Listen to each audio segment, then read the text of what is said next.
Mics are on, going on YouTube shortly, and everything else is recording.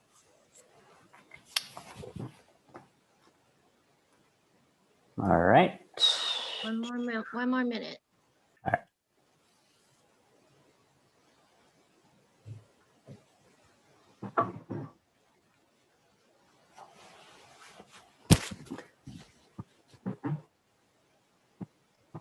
Okay, please proceed, Mayor. Okay, then I'm going to call to order at 5:07 p.m. on Monday, February 22nd, this City Council meeting, noting that we will have an open session that starts at 6. Robin, can we have roll call, please? Councilmember Kong, Yes. Here. Councilmember Garcia, Here. Councilmember Ellis, Here. Mayor Pro Tem Schwartz. Here. Mayor Mahovey. Here. Okay, public comment. Notice to the public, this time is set aside to receive public comment on matters not calendared on the agenda. When recognized, please state your name and address for the record, and please limit your comments to 3 minutes. Under California law, the City Council is prohibited from generally discussing or taking action on any items not included in the agenda. However, we may briefly respond to questions or comments. So we will definitely listen, but generally not discuss or take action on the matter. Robin, do we have any public comment at this time? No public comments on our public comment email, and I don't see raised hands. Jenny, can you confirm? There are no raised hands. All right, then moving right along to our prelude to our main meeting, our budget workshop. I believe, Jenny, are you taking this one? Yes, I am. Okay. Okay.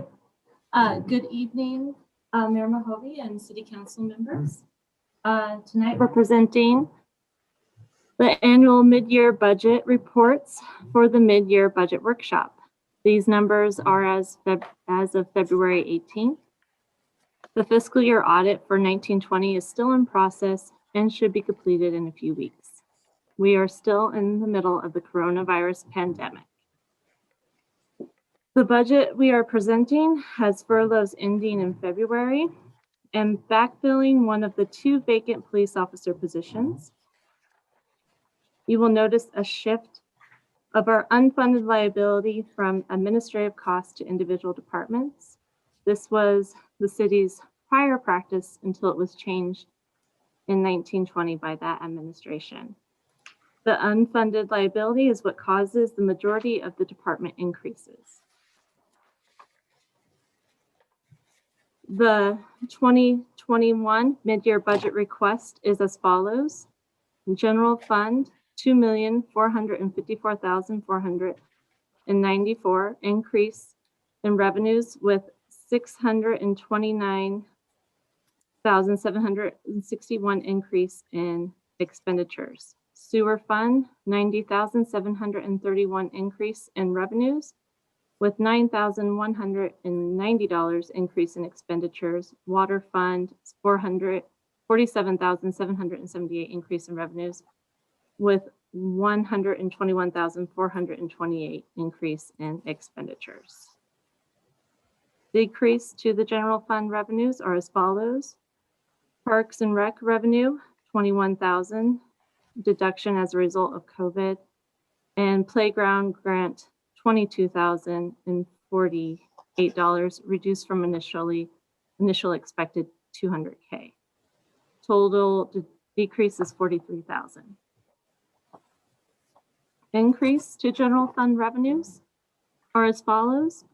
Property tax, $25,000, increase based on fiscal year 1920 property tax revenues. TOT, $529,768. We had an unexpected revenue increase in TOT. Once the state reopened, there was a surge of travel to the city. Sales tax, $660,000. The sales tax increase is partly due to the new sales tax that passed in November, which will start collecting in April 2021. DWP water property tax in lieu, $1,472. TOT penalties and TOT prior year, 16,260. We had, during our audit, there was TOT penalties and prior year TOT discovered. Business licenses, 16,805. Short-term rentals, 600. Parking permits, 550. Use permits, 2,495.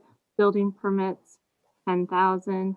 Fire EMS funding, 10,990. Miscellaneous reimbursements from rural fire district, that actually needs to be increased.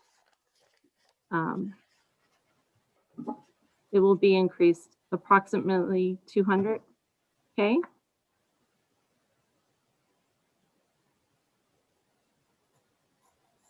And DVROS state, $33. Strong promotion program, $945. CBSC building permit, $227.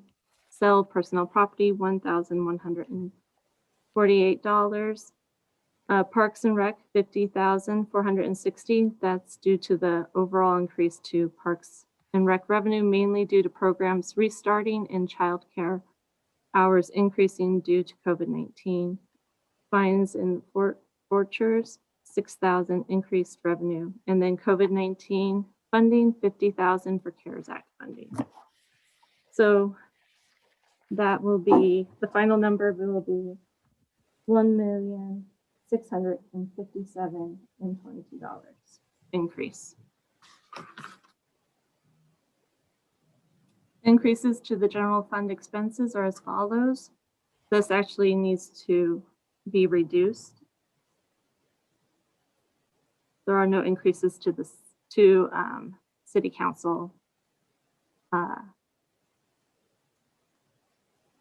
department. Finance, there'll be 29,187. This is an increase to holiday payout, professional technical services, and IT accounts. Treasurer, $389. An increase to salary. Buildings and grounds, $19,421. Increase to salaries, insurance, professional technical services, capital equipment replacement accounts. Elections, $1,051. Increase to professional technical services accounts due to special election. Community promotions, this is $65,000. It's an increase due to fairgrounds and chamber proposals. Police, $493,263. Increase to salaries, part-time training, professional technical services. The unfunded liability and special department supplies. A big chunk of this was their unfunded liability. Fire, increase to the following accounts. Salaries, part-time recruitment, special department supplies, IT, vehicle operation, and building operations. The big increase was due to the part-time salaries, but we get reimbursed for that from Cal OES. Building, $5,161, increase to PERS, to the unfunded liability and property taxes. Street maintenance, $254,599, increase to wages, health insurance, communication, and rental refunds accounts. That was adjusting the payroll back to the general fund that was going to be charged to the gas tax. Planning, $8,872, increase to salaries and IT accounts.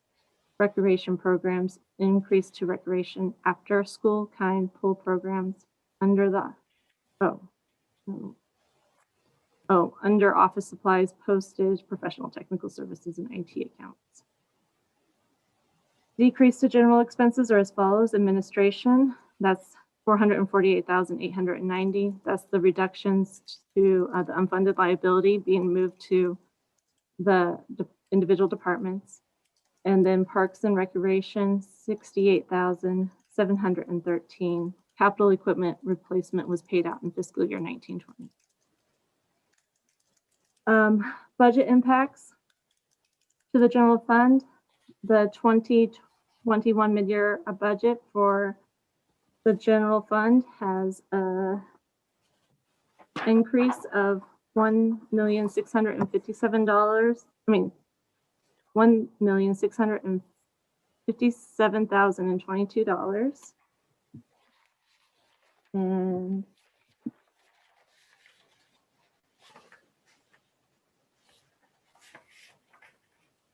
And I think there's a mistake there. And increase in expenses at It's the 602,000. I'm sorry, Stephen, what was that? Is this the increase in revenue, 1.4 million, and decrease in an increase in expenditures of 600,000? Is that what you're looking at? Yeah, I'll have to go fix that. So when I put this together, the city would have needed 30,000 of the general fund balance to balance out. But with the new adjustment to the revenue and a decrease to the expenses, we will not have to use the general fund balance for this budget. I'll go on to increases to sewer revenue. Sewer revenue has an increase of 90,730. An increase in sewer expenses were 99,290, and that was the unfunded liability. The sewer fund will have a balance in revenue of 128,594. And then the increases to the water revenue are as follows. Revenue for water, 47,778. And then increases to water are as follows. The expenses are 121,428, increase to the unfunded liability. The water fund expenses will exceed its expected revenues, but has a balance on its funds to cover the overage. And so now it's time for you guys to discuss. Okay. Do we have any comments from the council on overall on the budget? Then maybe we can quickly go through some of the numbers in the departments if you guys are so inclined. I mean, personally, I think this budget this mid-year adjustment puts me a lot more at ease than when the three of us were setting or approving the budget for last year, or at the beginning of,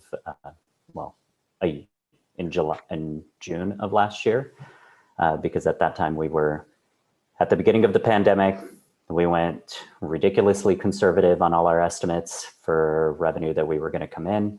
The original estimate was that we were going to dip about $800,000 into our reserves, which we would definitely not be able to do that more than 1 year. And so I'm glad to see that at the half-year budget, we're at least going to be breaking even during these hard times. I'm especially glad to see that part of that, of course, was due to the staff also taking a hit and taking furloughs. And so happy to see that we're finally being able to lift those at the end of this month.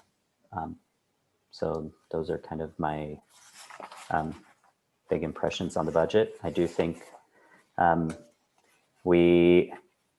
so to follow up on one of the things that Jenny mentioned about the unfunded liability actually getting passed on to the departments, this is actually something that was flagged in our audit last year, that they were all coming from administration, and that it makes total sense to pass it on to that's where the costs were incurred, so they definitely should remain in those particular items. And I know there are still 2 line items in administration that where that will also happen. And Jenny will definitely do that by the end of this year so that we don't get dinged in the audit for that once more. So that's just a way to make it clear to everybody there that our administration is not running at $1.5 million. That's actually just needs to actually be spread into the different departments that are actually incurring that. Thank you. So any general comments from the council? Mr. Mayor, Yeah. I just would like to explain further that because our revenues are somewhat higher than we expected, the expenses now include adding filling one of the police officer positions that has been frozen and vacant. And also ending employee furloughs as of March 1st. Can I Yes. ask a question, Mr. Mayor? Of course. Actually, I have several questions, but I start with one. Okay. Furloughs, they are scheduled to end at the end of February, scheduled to end, or was that decided at the beginning, or? If you guys approve this budget, then that's what will happen. I'm Mr. sorry, Garcia, there was no date set when it would end. It depended on how the revenues looked, whether it could end at a time like this or at the end of the year, or if it had to go even further. So we are suggesting and recommending that it end March 1st, and that's included in this budget. If the council doesn't agree with that, we can adjust the budget to reflect that. okay. Property tax or sales taxes. So these numbers are 100% accurate as of February 18. No. Sales tax typically has a delay of 2 months. I asked this exact same question. I'm glad you caught it too. Okay, I didn't hear that answer, so I had to ask that. Oh, no. Sorry. I asked, I had a list of questions that I asked Jenny ahead of time. Jenny, please take it away.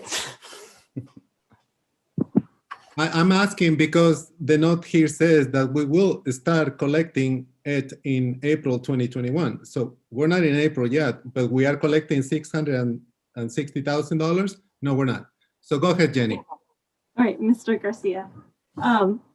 So our sales tax, we typically receive 2 months behind. So in December, we receive February. In November, we pass the new sales tax. So we do not start collecting that until April. Mhm. And so we'll receive that in June. But in April, May, and June, we're anticipating on receiving $360,000 in additional sales tax. But also, we understated how much we would receive in revenue when we initially prepared this budget. So we hire a sales tax consultant, and they advise us on what our estimated sales tax, income we will receive.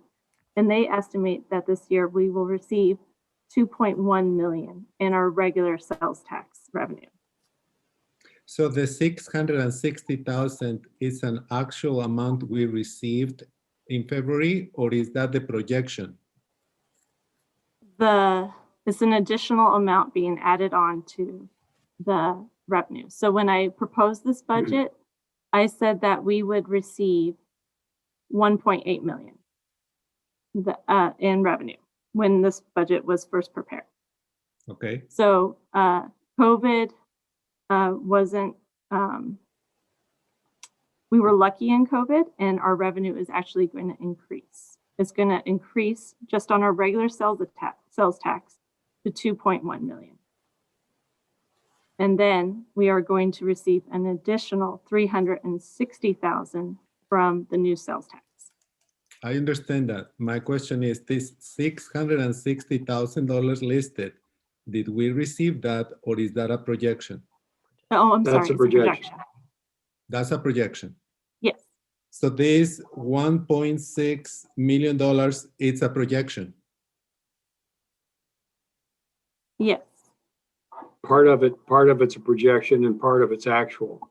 But we put the actual and the projection for the rest of the year together to show a total budget for the year, but it's a mid-year adjustment to the budget. Okay. Another question. Some of you may know the answer to this, but I don't.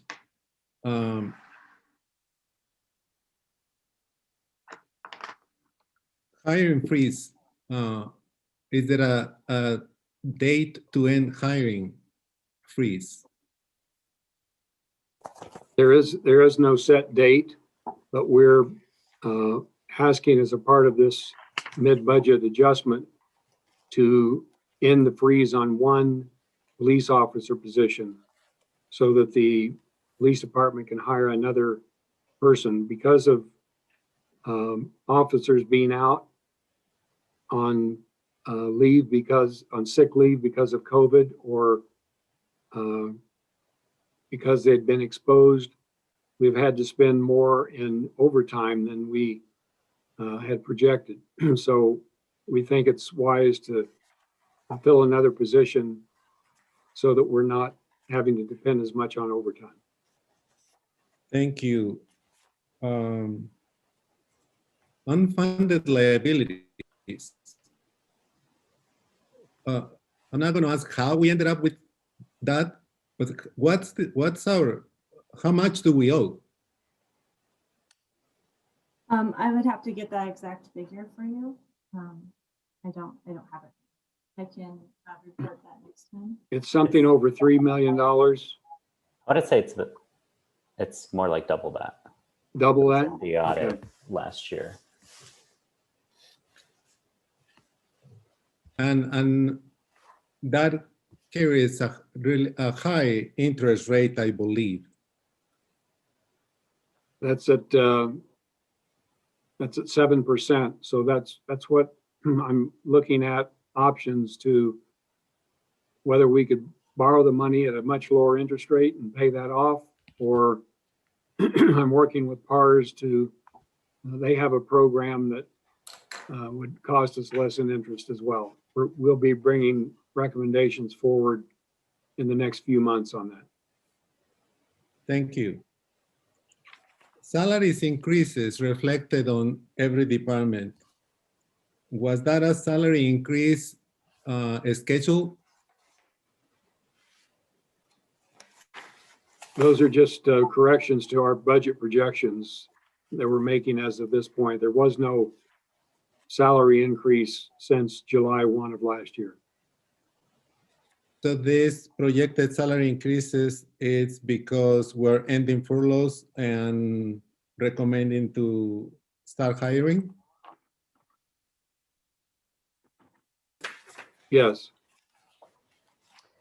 Thank you.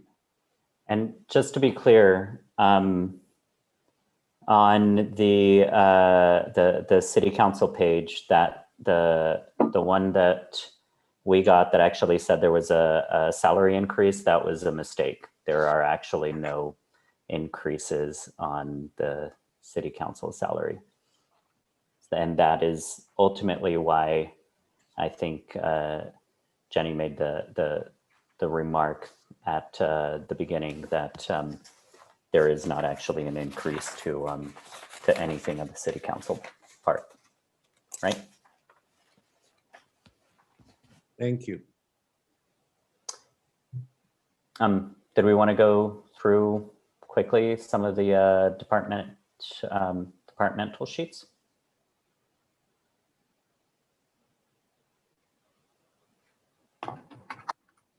Yes. Okay. All right. So the first one we have is the city council one. As I mentioned, that is a mistake that we are that there has to be an adjustment to that. So that's getting cleared up, right, Jenny? Yes, it is. Okay. I was basing off actual, and there was an error in that. Okay.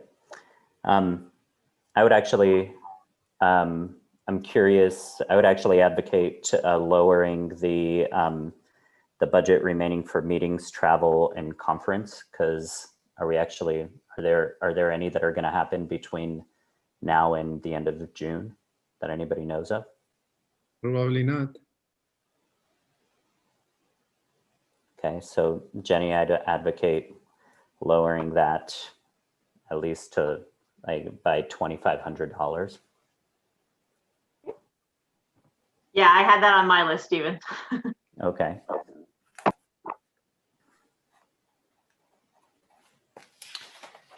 Anything else on the city council page? Yes, I have a question. Yeah. Our health insurance is listed at 55,000 in a budget, and we already spent 30,000, which it looks a little bit higher than some of the departments. So my question is if this line includes current council members and retirees, or no?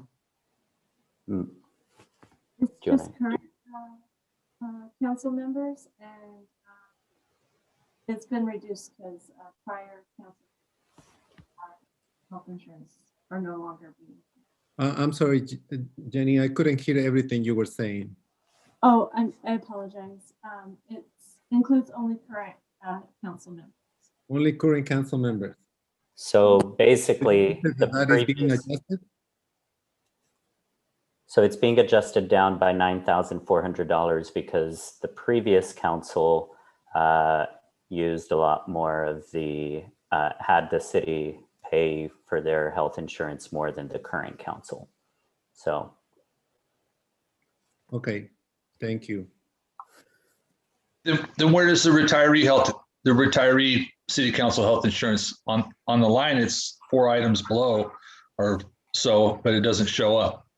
Yes, because currently that is still remaining under admin costs, and that is going to have to be fixed prior to fiscal close. Jenny, I'm sorry, your volume goes up and down, and I only hear half of what you said. Oh, I'm sorry, guys. Is this what Joe was having problems with last week, or maybe. can you hear me now, or is it still going? If you can speak up a little bit A little bit more?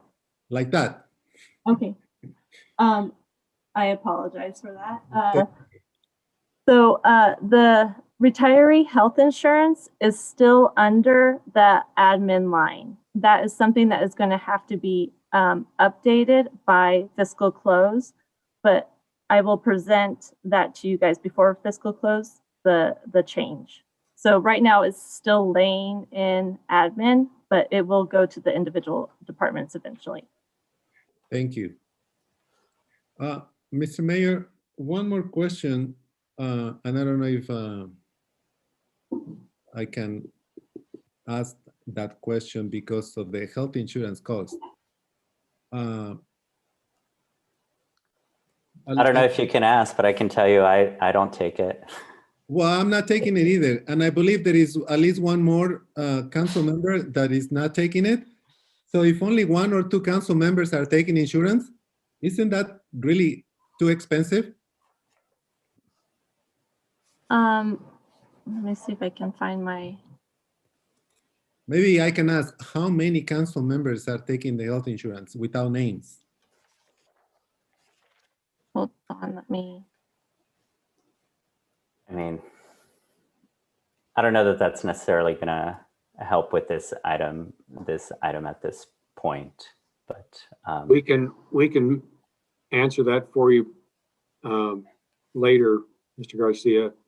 Okay, Just note that for the first 6 months of the year, which ended in December, there were more council members taking the insurance, so the cost was higher for that 6-month period. The cost will be lower for the second 6-month period because of fewer taking the insurance. That's why the overall number is being reduced by over $9,000. Perfect explanation. Thank you. You're welcome. Yeah, so it looks, yeah, for the second part of the year, it looks like the city council health insurance went from $30,000 for the first 6 months to $15,000 for the second. So Jenny, you don't have to look up any more information. Oh, okay. Thank you. Thank you.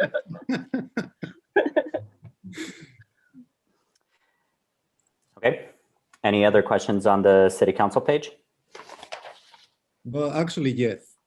Mhm. And it's not necessarily with only council page, but for city council, it's a budget of 10,000 for IT.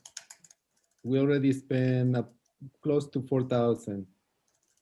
I added all the IT budget for every department, and it's over 120 or $40,000 a year budgeted. Myself, I like to know more about the service we received, and I think it's worth reviewing for next budget. But that's it was just a comment. Yeah, I mean, that's a good point. If we find that we are spending on order that amount on IT, that could be the kind of thing where hiring a IT person would benefit us in the end. Maybe part-time. I don't think we need a full-time IT person. May I make a comment regarding IT? IT costs did go up within all the departments, and that was because we ordered laptops for our employees so we could all continue working remotely. So that wasn't something that's going to happen all the time, but that's what did drive up the IT cost. So Jennifer, that was my question. Is the IT cost covers both the contract for the actual company and whatever computers and monitors and those kind of things we purchase? And there's other items in there. I could give you more detailed information later on. I can give you guys a rundown and email it to you all later. It might be nice to have if we're going to have a discussion about the contract, for next year. Okay. Yes, thank you. Anything else on that page, Jose? No, thank you. All right. Then let's move on to the administration page. I think we've covered a few things where that's where you see the large line item for retiree health insurance, which is going to be put in each in the department that actually incurred that by the end of the year. We saw some of that already happen for the PERS unfunded liability, which is why it went down to that amount. I believe also the line item towards the bottom, the other large ticket item of insurance, that's also, is that in the plan to spread that around to the different departments, Jenny? I'm not certain yet. I have to research that a little further. That is insurance like our workers' comp. So I can't give you an answer now, but I will have to look into it to see if it's going to be developed. It's the city liability insurance and insurance on all of our, for possible damages on all of our equipment and facilities. So usually that's handled in one place, but we'll look into that, as Jenny said, further. Okay. Were there other questions? Those were my only comments on the administration pages. Is anybody else on the council? No. All right, then any questions on finance? It seems the increase is mainly relating to holdover from the audits. That's from Larry Baines audit fees and from Craig Collins assisting.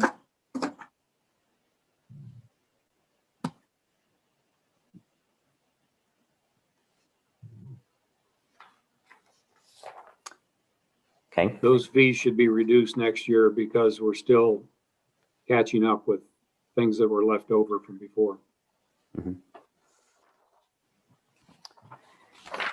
Okay, the next page, and of course, anybody on the council, just stop me if we're going too fast. The next page is treasurer, and that seems fairly straightforward.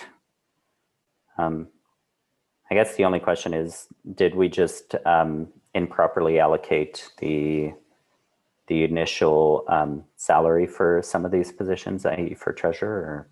Yeah, we had, when I put together the budget, we had, I only budgeted for one treasurer, not 1 month. I think we have a little layover, I think. I would have to look more into it. The next one is Dean, our legal department, and that's just a contract that we have with for all of these matters with legal matters, right? Correct. Then the next one is building and grounds, which doesn't have super large changes. Do we have any comments on that? I don't. Okay. On page, oh wait, we already, oh yeah, elections, those are required by law. And basically our elections cost a little more than we anticipated at the beginning. Is that correct, Robin? Yeah. Is the special election too additional cost? The measure was on the ballot this time. Right. Special requirements put towards the county to make sure that things were operating correctly for COVID. And so forth. All right. And That then will soon pay for itself. And then we have community promotions. Did we want to have a discussion of the community promotions, in particular the two proposals that were presented to us most recently? I guess, Stephen, I don't know if maybe we want to go through and come back to this one, or it's up to you, obviously, but I didn't know how much, we're at 5:45, so I didn't know what we were thinking about. Sure. We can come back to this one. Makes sense.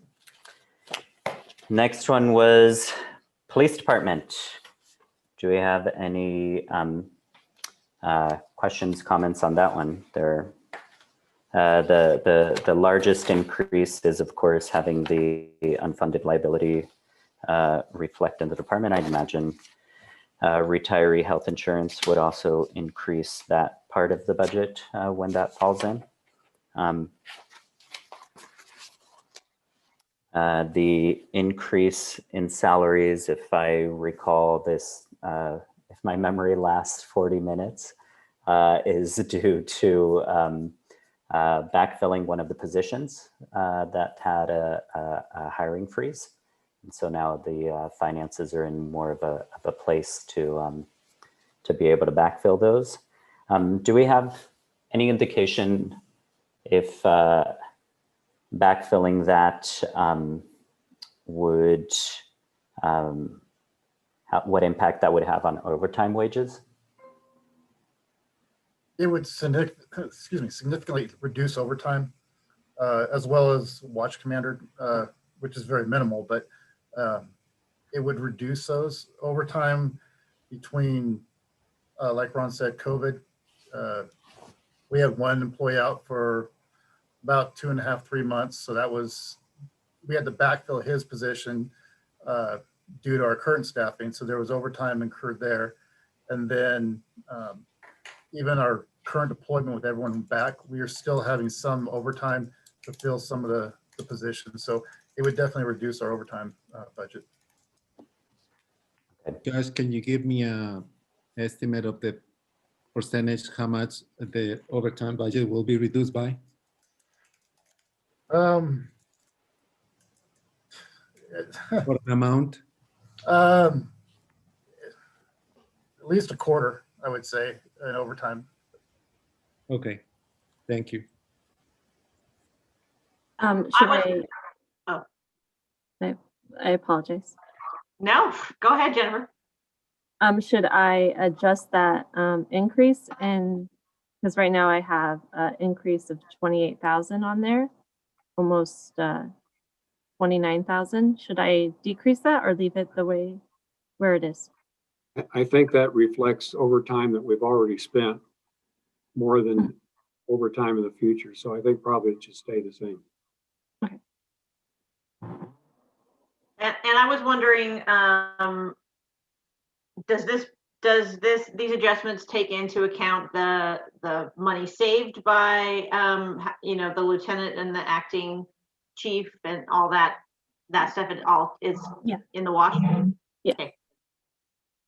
I guess a better question is, when do these numbers assume having a permanent police chief in place? It's the last 2 months. Well, 2 months. I 2 have months. 2 months, yes. May and June, May 1st. Okay, all right. Yeah, it would be good to see those overtime wages go down. Any other questions, concerns on the PD page? No. Not, we go on to fire department. And I believe, again, let's see, 45-minute memory time span.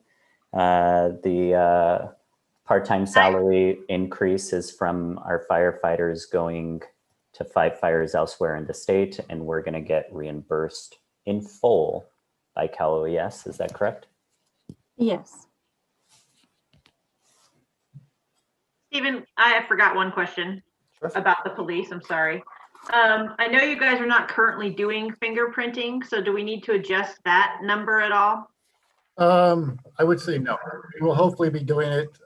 We actually started, you'll hear more about during council, but we did start, our machine died. There's a connection there with Department of Justice, so tomorrow they're gonna be working on that, and we will be back up 100%. We started getting back into it until that happened, so we'll be moving forward. Okay, sorry. And Karen, I know of at least, what is it? I think somebody told me there are 25 people that are waiting to be fingerprinted. Way more. Okay. That's great to hear, Josh. We'll hear about it more. Fire department, any questions, concerns on that?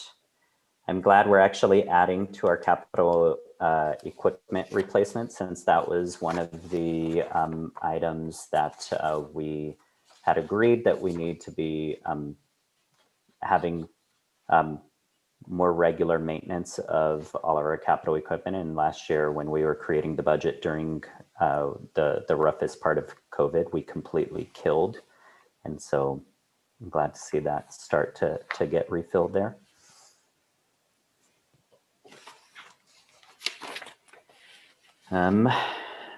Building, any comments there? I guess the unfunded liability started to move into building. Streets. Streets was one where we are seeing this increase in salaries, not because of hiring anyone, but on the way that it's paid. Is that correct? Would you care to Yes. elaborate a Yeah. little bit on that, Jenny? So when we did the initial budget, we had some of the salary. Having Closer to the trouble mic. hearing you, Jenny. Oh, I apologize.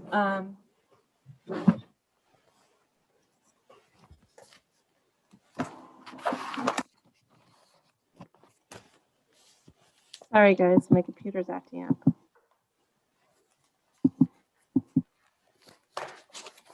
Can you guys still hear me? Yep.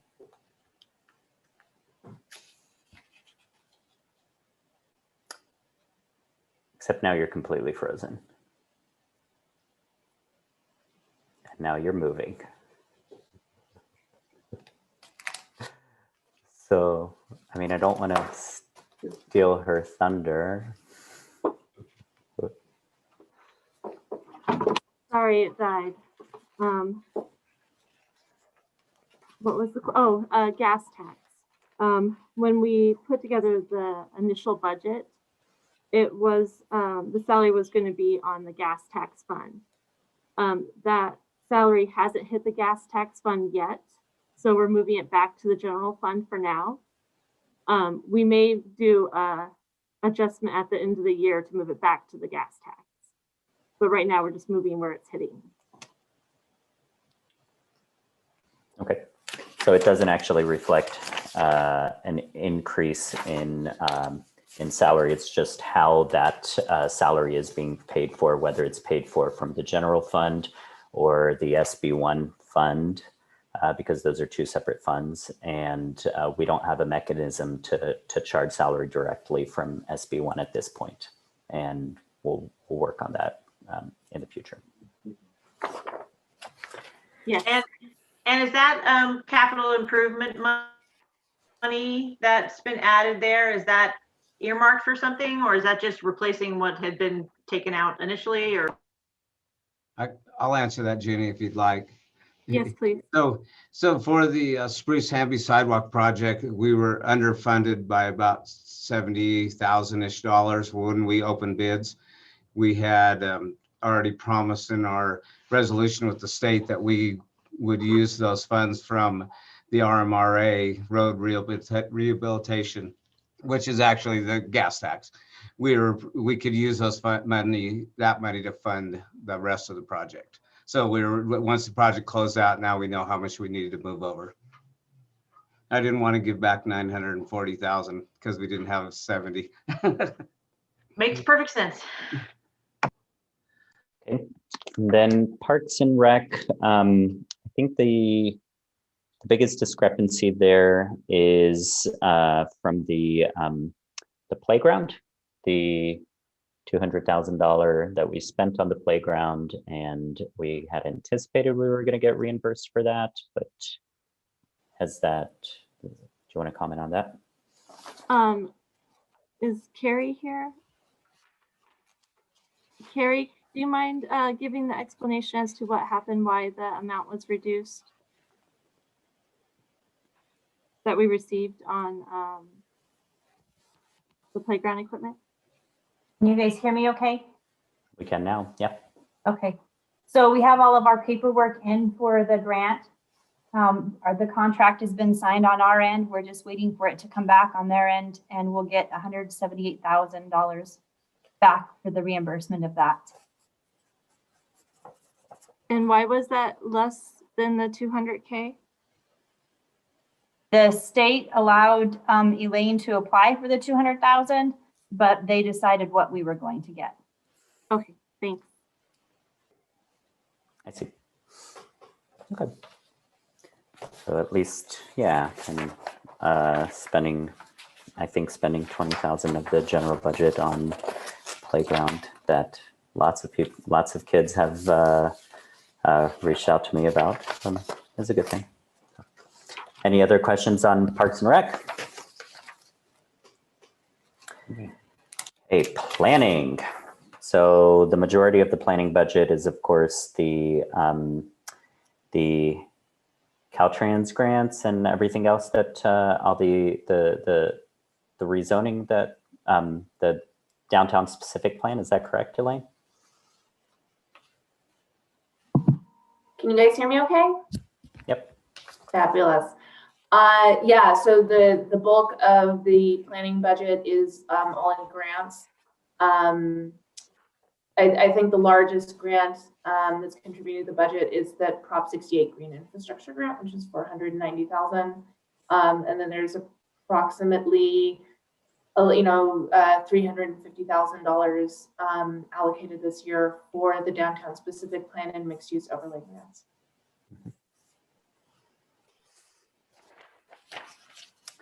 All right. After school program.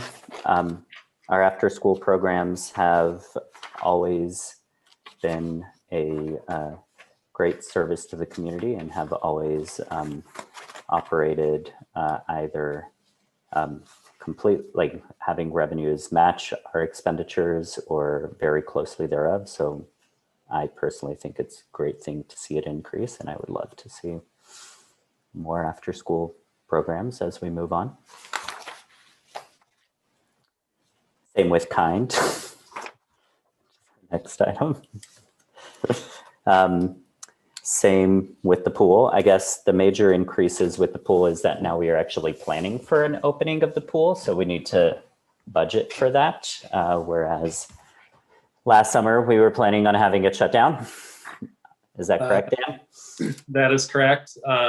This year we're planning on opening the pool as normal. So we're going to increase salaries. Last year we budgeted very conservatively due to COVID-19. And this year we have kind of a reality and we know what we can do. So that's why.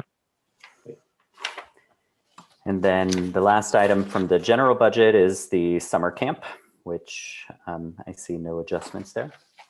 I think we're okay with that. And then do we have any questions or concerns on the sewer funds?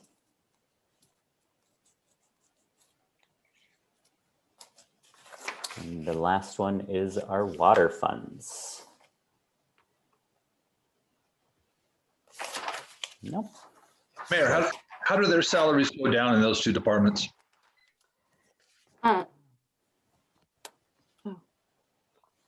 think that's probably going to be, it's going to fall into sweep streets. I don't know. Destin?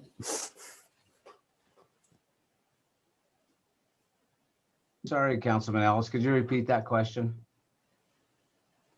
Every other salary in every department went up by, where we at, $200,000, almost $200,000. In water and sewer, the salaries actually decrease.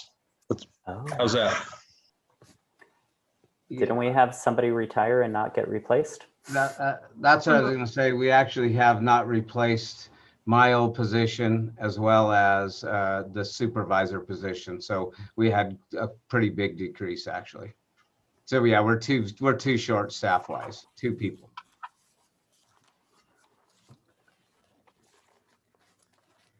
Then I think the last item on our discussion was going to be the economic development line on community promotions, where these were going to be in particular grants that were not for 501c3s, so not for community service-based nonprofits, but actually for economic development. And the two main the two applicants for that are the Tri-County Fairgrounds and the Visitors Bureau. Is that correct? And so how did we as a council want to fund those 2 programs? It seems like in our budget, we can fund them in full.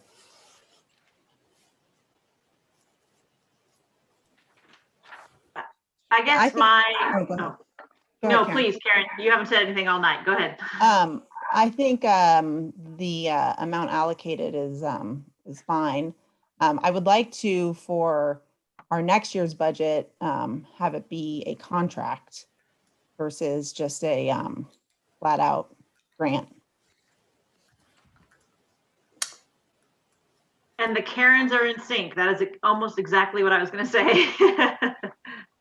So yeah, I think we should, especially since we're on the uptick in comparison to what we thought we were going to be, we might as well fund them what they're asking, and then really seriously take a look at what they're going to propose and line it out some objectives and keep an eye on what's happening.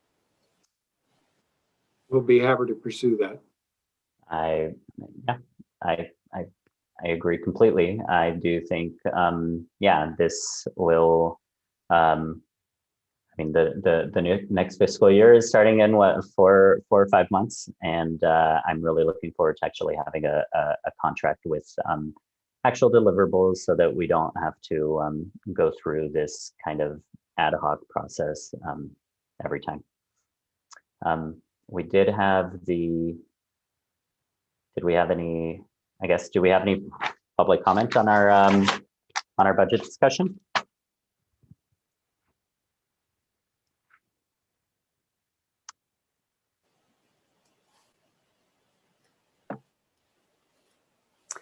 I see one Robin, you're hand up. muted. Okay, I will let them talk. I do see one raised hand, and there are no public comments on the public comment email. Jenny, do you know who that raised hand is? It's Tiffany Lau, but I'm not, it's not allowing me to. Oh, because, oh, you're back at your desk. Am me I see if I back can- as co-host? Let me see. I'm not co-host. Okay, that's why. I was gonna guess that. And also there's one additional change to the budget. I did not include the LEAP grant in our revenue and expenses, so that needs to be added on. The expense needs to be added under planning, and the revenue needs to be added under the revenue. Okay, Tiffany's allowed to talk now. Hi, my name is Tiffany Lau, and I live in District 3 in Bishop.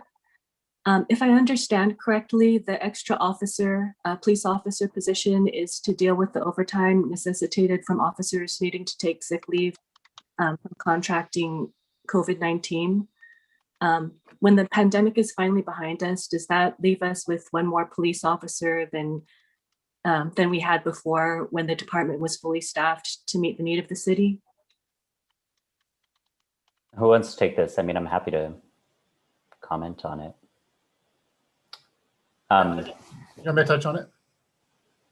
Sure. Actually, to address that, no, the COVID is just an addition to why we have the overtime. We are currently down 2 positions. So this is going to help bring us up to our previous staffing levels so we can meet minimum staffing. Oh, okay. Thank you.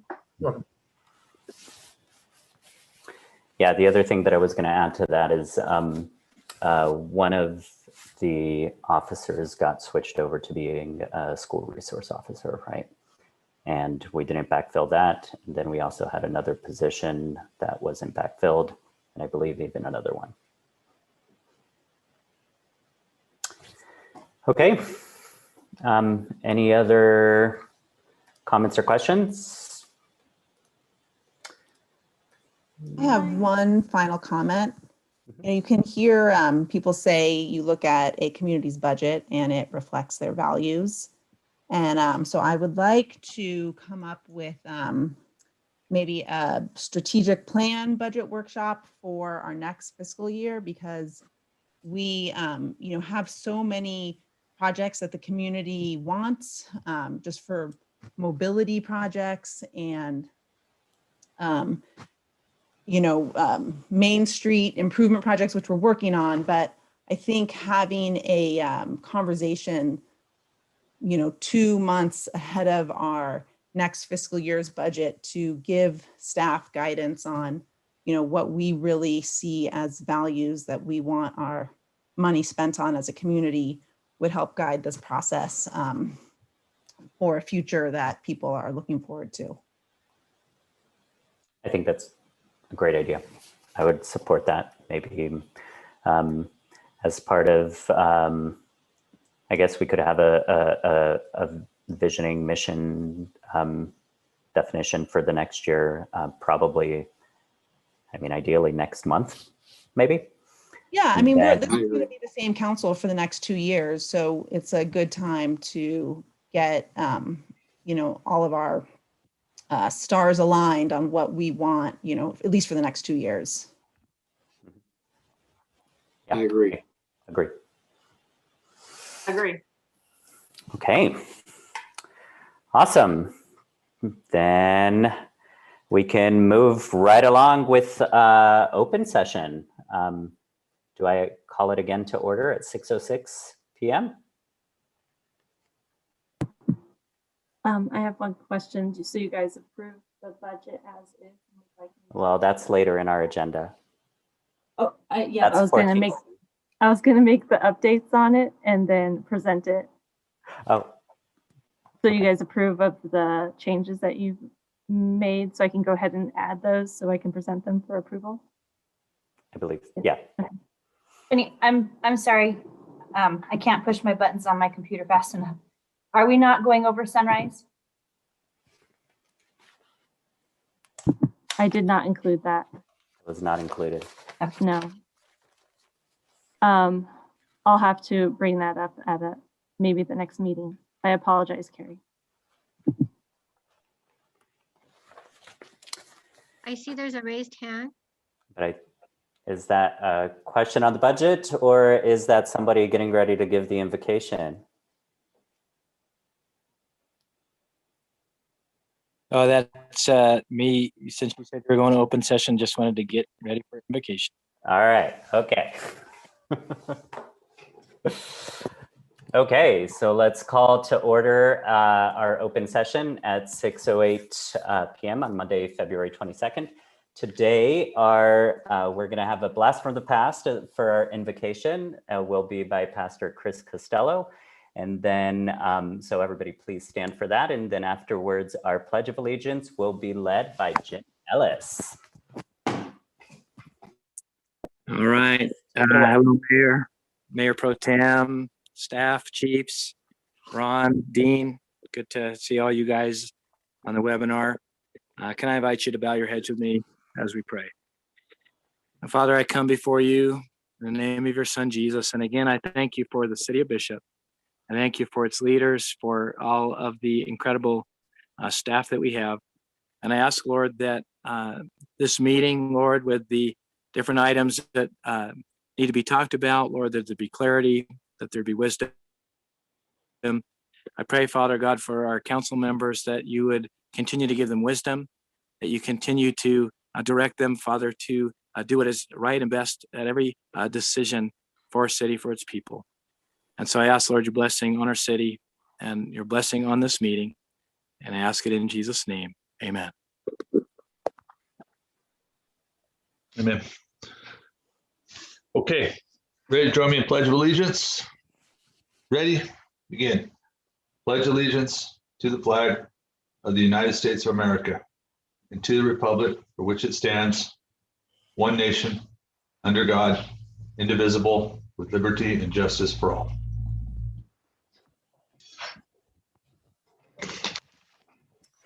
Okay, Robin, could we have a roll call, please? Councilmember Kong, Here. Garcia, Present. Councilmember Ellis, Here. Mayor Pro Tem Schwartz, Here. Mayor Mahovey. Here. Thank you. All right, public comment. Notice to the public. This time is set aside to receive public comment on matters not calendared on the agenda. When recognized, please state your name and address for the record, and please limit your comments to 3 minutes. Under California law, the City Council is prohibited from generally discussing or taking action on items not included in the agenda. However, we may briefly respond to comments or questions from members of the public. Therefore, we will listen to all public comment, but will not generally discuss the matter or take action on it. Robin, do we have any public comment? Yes, I have an email that the council received earlier. It's from Nicole Millisey and Taylor Ludwig, submitted February 17th. North Sierra Waterline Project. They've asked us to read this out loud, and I will do my best to read this within that 3-minute time frame. Honorable members of City Council, this letter concerns the North Sierra Waterline Project and the impact on Bishop Veterinary Hospital. My business partner, Nicole Millisey, and I have been blessed to serve the animals of Bishop and the Owens Valley for many years, and in 2015, we were fortunate to be able to purchase this historic Bishop institution. Companion animals play an important role in our lives, including many of yours. In keeping with national trends, the number of animals we care for and the type of services that we offer here in Bishop have expanded significantly over the past decade. For some perspective, in 2020, Bishop Vet treated companion animals for more than 30,000 households in the Owens Valley. We are a true mixed animal veterinary clinic, meaning we treat any and all animals, and our services are available around the clock every day of the year. Besides general veterinary care, we offer a very broad range of services here locally, from oncology to reproduction, from cardiology to orthopedics and more, so that our clients can get state-of-the-art care without leaving Bishop. Naturally, with all the growth that has taken place in our business, we start to feel limitations, none bigger than the 60-year-old facility we operate in, which sits upon ground leased from LADWP. Thus, we have had aspirations for several years now to build an expanded contemporary veterinary center. You are all well aware that the availability of commercial real estate in our city is slim, and finding a space that would suit a veterinary hospital in the city limits is indeed impossible. But in late 2016, DWP policymakers announced an unprecedented shift that they would consider selling surplus commercial ground to existing tenants, so long as the water supply was independent of DWP exports. Bishop Vet currently utilizes DWP water, and therefore our lease is not under consideration for sale presently. However, Bishop Vet is a tax-paying entity within the Bishop city limits, and therefore we are entitled to municipal water service like every other business and residence within the city. This has long been acknowledged by the City of Bishop, and earnest efforts in this matter were commenced by city staff nearly 5 years ago. Many scenarios for connecting Bishop Vet to municipal water have been explored over time, and when the North Sierra Highway Corridor Plan was launched, this was a natural dovetail between those specific growth goals and ours. The Waterline project in its current form was then established, and the route that it takes is the only possible course, since LADWP will not consider waterline easement across the fairgrounds property to the south. Indeed, I do feel it is unfortunate that the cottonwood tree in question will need to be removed in order to complete this waterline project. In fact, we had to wrestle with this exact same difficult decision to remove our own landmark cottonwood at Bishop Vet in 2017, when time and rodents summoned the demise of our grand tree. My final decision was forced on a windy afternoon when a very large branch fell and nearly missed the 4-H children walking their pigs on the ground below. Our tree was precisely similar in type, size, and vintage to the tree in question. When it was removed, the base was found to be rotten and nearly completely hollow. We miss our tree, and so do about 300 squirrels, but the greater benefit, or safety in our case, was easy to see, and I'm happy to know that within just a quarter-mile radius, there are dozens and dozens of similar trees. As this current concern about removing another cottonwood has surfaced, it seems a natural recompense to the birds and animals, both four and two-legged, would be to plant suitable replacement habitat. It's not something that we had considered at the time we removed our tree. However, we would be absolutely willing to participate in the process of habitat replacement, both along the waterline permit ground as well as on our property. And if our experience with large cottonwood trees instability serves as any lesson, it seems like removing a potential hazard will also benefit the city. Thereby, removing this tree and mitigating the loss by planting new trees will constitute an actual win-win-win solution for all.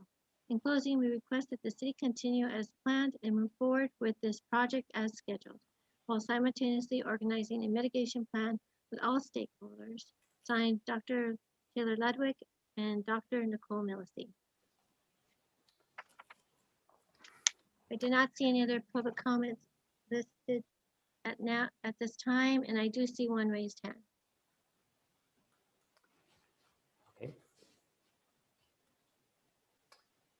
By Larry Freilich. Jenny. Sorry, I didn't realize I was muted. I will allow. Larry, you can talk. Yeah, I'm unmuted now. So thank you very much. My name is Larry Freilich. I live at 624 Keogh Street. I'm also commenting on the North Sierra Waterline project. So I'm one of the PATH people. And who are the PATH people? The PATH people are folks who regularly walk the pedestrian path on the west side of Sierra Street The group, numbering just under 20 now, formed out of frustration of the city's last-minute notification that the giant cottonwood along the path was to be removed to make way for a water pipeline. Trees are a big deal in the Owens Valley, especially big trees. The path tree has a especially large following. It's a landmark for pedestrians. Meet you at the tree, or I'll walk only as far as the tree. Or did you see the owl in the tree again? It's the only noon shade for a quarter mile, and yet not one person we polled that used the path knew the city's intention to kill the tree to put in a speculative pipeline. Now I know it's not speculative, and I understand the need at the veterinary clinic, and I applaud them for wanting to work on building new habitat and involving stakeholders. But we didn't know that the tree was going to be taken out until a sign was posted near the entrance to the path, which announced that pedestrians be warned construction along the path would begin in a week or two, which included tree removal, and that the path would be temporarily closed. So surprised path users contacted the city and learned that one of the trees to be felled included the tree. This is truly shocking news for folks. So what happened? The city absolutely failed to provide adequate notification given the sizable user base that regularly uses the path and the gravity that trees hold in the Owens Valley. The CEQA notice of availability was not up to the task. It did not attract comment. Read the notice in the Union Register. No mention of tree removal, no mention of construction along a pedestrian path. No one reading the NOA in the back pages of the register would have been drawn to review the MMD. And if they did, the CEQA document makes light of removal of trees and provides no mitigation for impact, stating that trees like this are all over the area. Had CEQA been adequately noticed, had the notice of availability been posted at the path entrance, you could bet your bottom dollar there would have been protest and there would have been appropriate mitigation. So where are we now? We've established by our presence the city should have provided more than bare minimum CEQA notification and involved the public a year ago. We've established that barring a lawsuit, the city will proceed with the project and the tree will come down in weeks. Cue up the angry mob scene. So what to do? What did we do? Well, path people reached out to Destin at Public Works and warned of the impending and growing scale of protest. Destin responded with sympathy and he hatched a plan, which he relayed to the group, who would then relate it to the path people group. Destin had his proposal posted at the path entrance. In brief, that plan consists of installing a few trees and a bench near the tree that is to be removed. The plan has been vetted by folks organized by path people, but has not been widely commented upon. Path people does not speak for all path users, but it's a good start. But under CEQA, mitigation includes, in this order, avoiding impacts, minimizing impacts, rectifying impacts, reducing or eliminating impacts, or compensation. So here we are with compensation. And does installing 3 trees and a bench adequately mitigate the impact of removing a 70-year-old tree that provides X square feet of shade, has exceptional wildlife value, and serves as a landmark? Maybe. But I hope the city, given the lack of community input during the CEQA process, will notify the public, take comment, re-review their CEQA findings, and truly consider if the social impacts, aesthetic impacts, and biological impacts associated with removing the tree is adequately addressed by planting 3 trees and installing a bench. These findings should be made and a CEQA addendum and a mitigation plan developed, brief or otherwise. So involving stakeholders, as the animal hospital has suggested, I think is a great way to start. But really what we'd be looking for is an actual plan and consideration of the impacts from the removal of the tree in all of the aspects of CEQA. This doesn't need to be an incredibly lengthy thing. It doesn't need to be weeks of study, but it does require that the city does take a look at the public's at stakeholder input to this process. So that's all I have. And there's a bright side to the situation as well. In organizing path people, we now have a dedicated path following, a following that can help the city find funds or for path-related projects, or otherwise advocate for paths around Bishop. So there's that. So thank you for your time. Thank you. That's great to hear that the path people are also willing to get involved, and as we push forth. Do we have another comment? Did anybody in staff want to address that?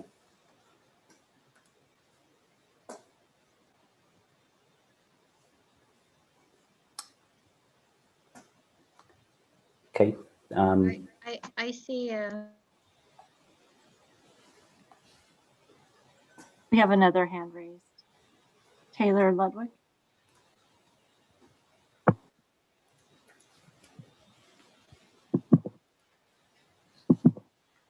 Taylor, you can now speak. Good evening. Can you hear me? Yep. Hi, guys. Yeah, thanks for taking the comment, and I just wanted to say, it sounds like, thanks to Destin and our council, I mean, these are good points that Larry's raised, and I think there is a way forward, and we stand willing to participate just as the path people do in however we can be used. So thanks for your consideration. Awesome. Thank you. Any other public comment? If not, then we will move to a presentation from the Eastern Sierra Transit Authority annual report. Do we have Phil Moores here? I guess he's on. Jenny, can you give him, give him the clearance to speak and present to us? Yes, I apologize. I just added him as a.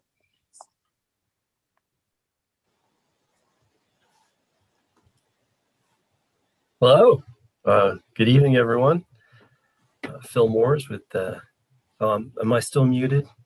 Nope. We can hear you loud and clear. Okay, good. Thank you. Yeah, thanks for having me.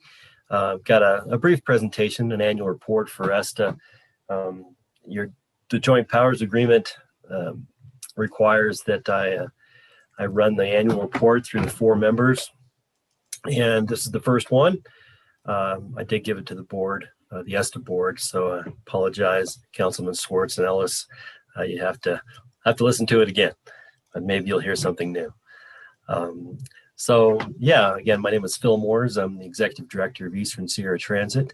And this report covers last year. It's a long time ago now. It's last fiscal year ending in June 2020. So of course, a lot's happened since June 2020, but we just finished our fiscal audit. That takes quite a few months to wrap up, as you can imagine. So once the fiscal audit is finished, that kind of opens up this opportunity. So let me, you guys have the report in your packets, correct? We do. Okay, good. All right. So let me go to my own version here. All right. So yeah, as I explained, this report covers ridership costs, revenue, and expenses for Eastern Sierra Transit, of which Bishop is a member of the Joint Powers Authority.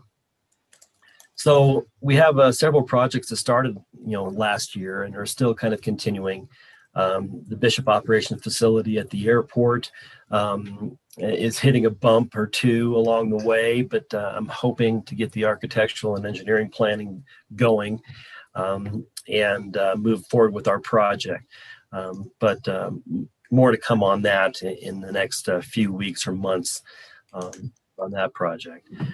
I want to buy, and it appears that we're going to have the funds to buy the first electric cutaway bus that you should see in Bishop, Dial-A-Ride. It's going to be an electric vehicle, and it'll probably be a year or more, but that is gearing up, and that's been in the works for quite some time. We've been saving for that, and so I'm kind of excited about having the first zero emissions vehicle in the ESTA fleet here in Bishop, and so that's coming. The short range transit plan has been applied. The grant was applied for and awarded, and I'm getting ready to issue the RFP for that to get some firms coming together to talk to you and other the public and elected officials to plan the next 5 years for ESTA, and also the coordinated human services plan is going to be partnered with that short range transit plan. So you'll all have an opportunity to be part of those in the coming months. So COVID took a big bite out of our revenue and our ridership. Ridership was down as much as 90% in the spring of the year we're discussing. Since then, it has rebounded somewhat, 50% at the Bishop Dial-A-Ride level, which is actually our most successful rebound. But overall, we're about 75% down still in our ridership as of now. But the year I'm reporting on will show some statistics later in the report. Reds Meadow Shuttle is an important source of revenue for ESTA, and we had to cancel it last year because of COVID-19. It's still unclear to me whether we can have that service again in the coming summer. We're all receiving, vaccines, hopefully, by this summer, and and things do seem to be trending in the right direction for the virus. So I'm hoping that social distancing requirements will be lifted on the bus and open up our ability to have that service this coming summer, but that still is yet to be seen. The unmet transit need process last year resulted in an extension of our Bridgeport to Gardnerville route, now goes to Carson City. This year, we expanded our dial-a ride from Lone Pine to Keeler, directly in response to someone who lived in Keeler who needed to get into Lone Pine for services. And also on the new service front, I'm including a trailhead service in the the short range transit plan, the upcoming one. I know many of you in the LTC and on my board have concerns about parking at the trailheads, about service to the trailheads. So as of today, I added that into the short range transit plan process, and that company will, the successful company will take a good look at that. Keep that in your minds and keep that conversation going, because it will be put in paper and it will be given a certain amount of support in this plan, which always provides opportunity for grant applications. And think about that parking problem, think about perhaps enforcement, think about how there are current private companies that address the problem and how ESTA doesn't necessarily want to put them out of business in providing service to the trailheads, and how the whole situation, needs to be addressed and improved, because I don't think it's optimal right now. More to discuss on that going forward. I'm starting to talk about current events more than I need to. Okay, so let's see. The training was difficult probably for all of us, you guys included, because staff and everyone kind of gearing up on how to do it virtually. But we did hold a couple of virtual trainings, and we're catching up on that. I'm going to introduce staff performance evaluations for next fiscal year, and also going to write a succession plan. Although we have succession habits, we don't necessarily have it formalized in a plan, and I think it's important. We lost 5 of 9 administrative personnel in Bishop in one quarter last year, or this fiscal year. And it poses a lot of challenges, and we were successful. We had a great team, and we carried on, and I'm sure that it went unnoticed to all of you, but getting something formal is a good idea. The next point of the annual plan is a survey. We went out to the customers and surveyed them. We had an overall score of 3.74 out of 4, which really reflects the hard work and attitude of ESTA employees, and I'm very proud of that. The overwhelming majority of the comments from people were positive. There were some comments about mask wearing, bus driver mask wearing. I did strengthen our policy, our COVID workplace plan, to ask drivers to wear the masks even when there's no one on board. It's hard though. I mean, they're out there all day, and sometimes they really have to put a break in where normally we wouldn't, so they can get some fresh air. But I told them that's fine. Do what you need to do. There was some comments, a negative comment about our reservation process for the 395. And I think one attitude comment, I should say. But like I was saying, it's just overwhelmingly good. It's page after page of comments. I didn't even include them all, but I was happy with that. ESTA's fleet size is not optimal. We have many older buses that are expensive to maintain, but we were successful in acquiring some grant funds to purchase some new vehicles, and we'll make those orders in the next few months. And as they arrive, in some cases, I can get rid of 2 buses for the sake of 1. So if my board has kind of asked me about the disposing of older buses. Some of them are still running and still, can provide service. And I know that there might be some organizations in Bishop or Inyo County that could benefit from one of these vehicles. And I have a feeling that my board would not be opposed to finding a very, very optimal way for them to acquire it. In other words, it wouldn't be expensive to acquire one of these vehicles. So if you know of a foundation or an organization that might benefit from one of these buses as I dispose of them, just send me an email, let me know. We have, starting on page A55, oh, I didn't talk about the IT stuff. We'd like to get some mobile ticketing going and some better payroll software as well. So A56, we have some statistics for us. You can see at the top of A56 the system stats, and you can see the ridership dipped at the end of last year, but it was just starting to dip. We had a good year up to the point of COVID, but you can see there's a reduction in hours in 2020. The fiscal year 2020, which included the winter of 19. The fare revenue dropped, and maintenance expense still went up, which is kind of dovetailing into what I was just discussing. We need to get rid of some of these old buses. They're costing us more and more every year.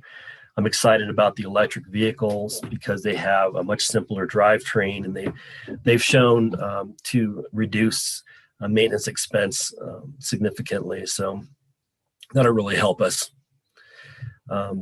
And that was, like I was making the comment, one of my main concerns is that despite the fact that hours went down, our maintenance costs went up. And then on to the next page of revenues. We were talking about, loss of passenger fares. The variation there, the variable is comparing 19 to 20. It's the last 2 years that are being compared in that final column. You see a general dip in everything, but we did save money on fuel, which was great, and a little bit on salaries, and a lot of other things were less expensive. ESTA finished the year in the black overall. We had actually a very good year from a revenue point of view. We did not, of course, this year is looking a little different, but at the end of last year, we were doing quite well. ESTA has very healthy reserves, and we're in good shape as a business going forward. So, that concludes my report, and I'm happy to answer any questions that you might have for me. Thanks, Phil. One question I have isn't necessarily, I have one comment, which is I see your numbers in the KPIs, your variance is actually not between the last 19 and 20. It's still in there, the 18, 19 numbers. So which page are you talking about? The KPI table. Which, are you saying the entire table does not compare 19 to 20? Yeah, it compares 18 to 19. Your last column compares 18 to 19, not 19 to 20. Show me which one you're talking about, because I'm pretty sure. What page are you on? If you look at page A56 on your KPIs column, going from 45.16% to 40.8% is not an increase of anything. It's a decrease. I'm sorry, which column? I mean, which? Just your KPI table. Uh-huh. The final column that you have there is actually comparing the 18 to 19 columns and not the 19 to 20. But regardless. Yep. Not the KPI table, you're right. The other ones look good. The other ones are all fine. But I mean, that's good feedback. I'm glad you guys are getting overall good ratings, because I do know of plenty of people who have definitely been using the service to get into to the trailheads, and especially when we had parking lot closures last year and all of that to compound your headache in delivering service. One question I have that is related to compounding your headache in delivering service: did Reds Meadow Road ever get redone? Reds Meadow Road is probably going to start tree removal next year. And so 2022 will also be an opportunity for us to run the service uninterrupted. But after that, they're looking at probably 2 seasons of repair to that road. And of course, weather does impact it. But as of now, no, it hasn't started. And tree removal is expected to begin next year. And then the following year, serious construction should begin.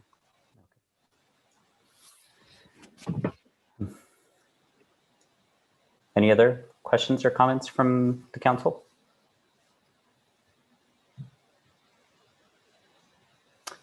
I don't see any. Thanks so much for your update, Phil. And here's to a rebound this year, hopefully. Yeah, thank you. I did get my second shot on last Thursday and felt under the weather for a day. Not too bad. Went to bed early and now I feel fine. So everyone's, they told me they're getting 500 a week or so vaccinations. And I mean, based on the population of Inyo County and the number of vaccines, I'm hoping that we'll have a real successful summer. So thank you for your good wishes. Yep. Fingers crossed for that. I know they did have a mass vaccination over the weekend where I think they divvied out something like 1,100 or 1,200 shots to people in category 1B. And then I know the state should be opening up the next category for vaccination in mid-March. So, yeah. Very good. Well, thank you for having me. Our pleasure. Thanks for coming. All right, on to department head reports. Shall we begin with Fire Chief Joe Dell? Good evening. How am I sounding this week? Sounding good. All right, so a few things to update you guys at. First, you're going to see some work happening at the fire stations, actually at the fire training facility. Public Works has helped us out. We're trying to get some shipping containers put in to store some of our COVID PPE supplies. So we'll have a set of 3 shipping containers. 2 of them will be climate controlled, so insulated with some heating and cooling to keep our PPE at optimal temperatures. So it's good for many years to come as we have a mandate to keep more. The county's helping us with that project. We'll see some painting going on at Station 3. That's a district funded program. We're working on bids right now to get the interior and exterior painted. We're working hard on training. So we have a driver training process going on right now, so we can get our members trained up on driving the large apparatus. And then we also just recently got our CPR recertified. And then hopefully you guys all saw a SWOT survey come out: strengths, weaknesses, opportunity, threats. This is the first step in our strategic plan that went out to council members, commissioners, Gloriana Bailey over at the tribe, and then the volunteers themselves. And then look for more opportunities to give some feedback on your fire department here pretty soon. And that's all I have for tonight, unless you guys have any questions. Any questions? I don't see any. Thanks, Joe. All right, Acting Police Chief Josh Ellsworth. Okay, Mayor, Council. Just a couple little things. During the COVID-19 pandemic, the department has continually monitored our operations, following best practices as positive COVID cases begin to even out, and with more staffing receiving the vaccine. We've loosened some of our prior restrictions. So staff will continue with all safety precautions, but we've started accepting live scan appointments and are resuming our increase proactive enforcement. Officers will continue patrolling the city, remaining visible to the community. However, with live scans, as we did start it back up, we ran into some problems with the LifeScan machine. We had some conversations with the Department of Justice. They are more or less email only, and had a tech from the company that we bought the machine from come out, troubleshoot it. No issues with the machine itself, so it's all within the IT department. So our IT staff and Department of Justice will be working on it tomorrow. IT will be in the building and trying to find where the connection failure is, but it sounds like it's a server connection with Department of Justice. Hopefully that'll be back up and running the next day or two. And then you were given the patrol staffing analysis. So if, once you have the opportunity to read that, if you have any questions, feel free to reach out. So that's all I have. Yeah, thanks very much. There was a pretty gnarly call out in Benton recently, right? That you guys responded to. Yeah, we had a couple of officers go out on the SED team to assist. Fortunately, it came to a peaceful conclusion and the bad guy went to jail. But yeah, it sounds like they have an interesting case to work on out there. All right. Any questions, council? Comment? Josh, Yes, I ma'am. would love, I appreciate your report very much. I love being able to see the number of incidences and arrests and that sort of thing. If for next time, if it's possible, can you tease out what these other incidents are? Just because that's the highest number total of incidents. And so it would be kind of nice to see, you know, what we're talking about. I will see what I will see what I can do. It's a lot of the small little things. So I will see how we can what we can do to do a little more to it. I appreciate that. Thank you so much. No worries.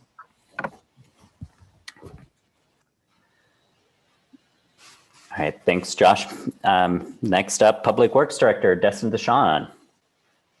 Good evening, Mr. Mayor and council members. So first off, the North Sierra Highway Waterline project is out to bid now. Closes on March 17th, and hoping that we have good bids, I will bring it back to you on the 22nd to award a contract. The fence work on the path is done now. That was part of this project. So no longer will there be cows and people together on the path. So we put in 2 large gates for vehicle access out into the fields, and then 2 walk-through gates for the public to be able to go south or west from the path as well without climbing a fence. I've been working very closely, and just a quick update, this was with the Bishop Area Wastewater Authority, but since it's 3 months meetings, there's a lot been going on. Working closely with NRCS to secure funding for the irrigation project and actually getting a lot of stuff done there. Submitted a Title 22 recycled water permit to Department of Drinking Water today also. And have a complete set of irrigation plans to build a project. So we have a lot going on over there right now. I'm also preparing the annual water report and consumer confidence reports for Division of Drinking Water as well.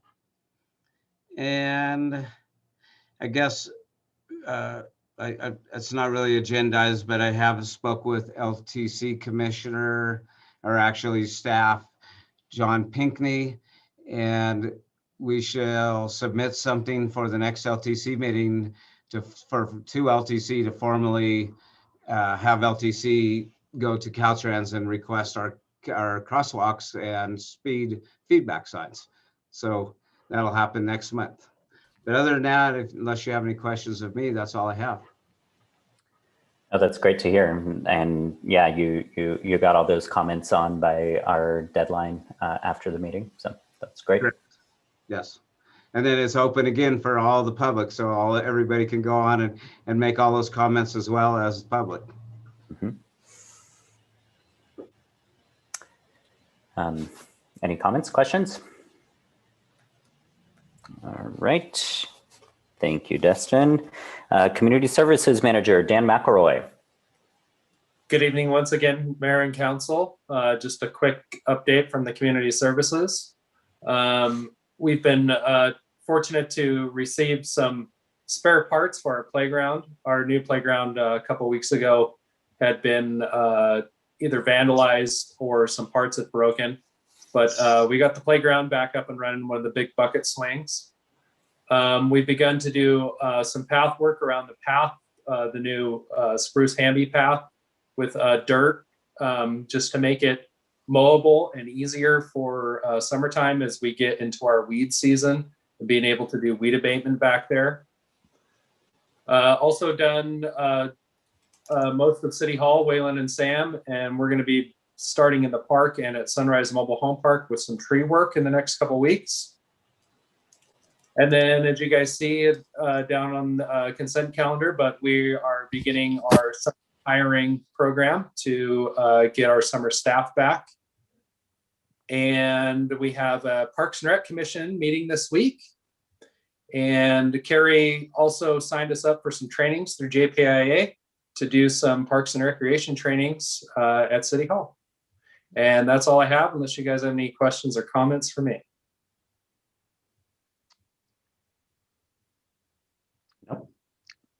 Thanks so much. Yeah, I'm looking forward to being able to get out in the park once things start warming up a little more and I can actually go there after work. It'd be nice not for it to be 20 degrees every morning. So once that happens, we'll get our sprinkler systems and everything back up and running. One last thing is we're also looking at a lot of use coming up with, of course, with high school sports. But I just got a word tonight from Little League as they're looking at putting something together through the county so that they could have a Little League season. AYSO has done the same. And we also got some good feedback on what we can do to start up our City League programs for softball and for soccer. So we're going to be very, very busy very, very soon. So thank you.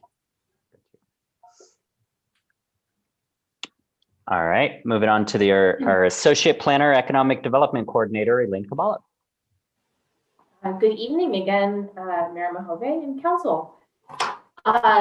As you have probably heard, the safe parking lot proposal that Amaka was proposing at the Nazarene Church was appealed to the Board of Supervisors, and they had that appeal meeting last Tuesday, and they voted to uphold the appeal, which means that the application was denied for safe parking at the Nazarene Church. Also wanted to let you know that tomorrow we're having a planning commission meeting for consideration of a cannabis ordinance. So we'll see how that goes. And then finally, I needed to let you know that we held a public hearing last month to discuss different project applications for the CDBG CARES Act funding that's available. One of the primary suggestion from the council was to do rental assistance. And since then, CDBG has changed its guidelines. It will no longer allow rental assistance. And there's a separate source of funding that has been appropriated by Congress that the state will be administering for rental assistance statewide. So they have prohibited rental assistance applications for CDBG. So I will be coming back before your council with another public hearing to have further discussion on how we'd like to allocate that funding. The good thing is that they extended the application deadline from early March to early May. So we have a little bit of time to think about additional projects. So I will come back with another public hearing, probably the next council meeting with that item. Thank you. Elaine, one quick question about that, because we did throw around a bunch of ideas and what we could use the funding for, and it seems like one after the other of our ideas, they've changed their requirements or whether we can do it or not. When this comes back, can you present to us a list of good ideas that they haven't yet come out so that we can kind of prioritize it that way, as opposed to us just using our imaginations to then have our hopes crashed and burned. I will certainly do my best to do that. Unfortunately, in the first round of funding, pretty much everyone used it for rental assistance. And yeah, it's been made a very complicated process to come up with project ideas that meet the requirements of what CDBG would like to have, and also the needs of our community. But I will certainly do my best to come back with a list of potential project ideas at the next meeting. Thank you. Elaine, I have a question. With this new funding, whatever it is that's coming down for the rental assistance, did they give you any timeline for when that was going to be able to be rolled out to the actual people who actually need it? Yeah, thank you. Good question. Thank you for that great follow-up question. Yeah, I believe, I don't have my notes on this in front of me. I apologize. They have a website that will launch March 15th. There's going to be a funding that's available on a county-wide basis. So it's not jurisdiction by jurisdiction, it's geographical. And it's all administered by the state, which is wonderful because then the city doesn't have to absorb that administrative burden. And they, as part of this, they extended the available period for rental assistance from, I think it was 3 to 6 months to 12 months now. So it will provide more help for people who need it. And I will provide that email. There's a website that is set up for this. Can't remember it off the top of my head. So I will send that out subsequently to the council and we can get it to the community. Thank you. That would be great. And if, you know, if it's all right with Ron and the rest of the council, it would be lovely if we could put that somewhere on our front page of our website so that we could send people there directly. Mm-hmm. Great. Yeah. Any other questions or comments? Thank you, Elaine. Moving on to City Administrator Ron Phillips. Thank you, Mayor Mahovey, members of the council. It's good to meet with you. Appreciate your good work during the budget workshop tonight. Had to go through that pretty quickly, but there were a lot of good questions, and I think we're going to have a good mid-year budget when we're finished. I also appreciate very much the great work of our department heads and staff in the city. We're blessed with really, really good people that apply themselves consistently and many times work long hours and are doing a great job. I appreciate all the work Destin's done on the cottonwood tree issue along the path, and his responses and mitigation plan, I think, have really turned out well. The arborist who is going to work on the tree has told us that she would be concerned about even keeping the path open if the tree weren't removed because of the possibility of dead limbs falling and potentially hurting people on the path. So it's a very sensitive issue, but Destin's handled it well, and I appreciate his good work on it. We've working closely with the Superior Court staff, both Pam Foster here and people in Sacramento that are looking at filling the space in this building that's now used by the sheriff's office. We've also had some interest from the 2 counties and Mammoth Lakes in possibly putting a regional dispatch center in that space, but I think our first commitment is to the Superior Court, and we're going to see if there's anything we can do to have them work together, but that's still under development. So just wanted to update you briefly on that. Also, the good news is that those in the police department and other city staff that have had to be quarantined or home due to COVID are all back on the job now. So not counting our vacant positions, we're back at full speed with all of our staff. Of course, we have people that are having to work from home, some because of school issues and so on with their children, but we're making that work and appreciate everybody's flexibility. I believe that's all I have unless you have any questions.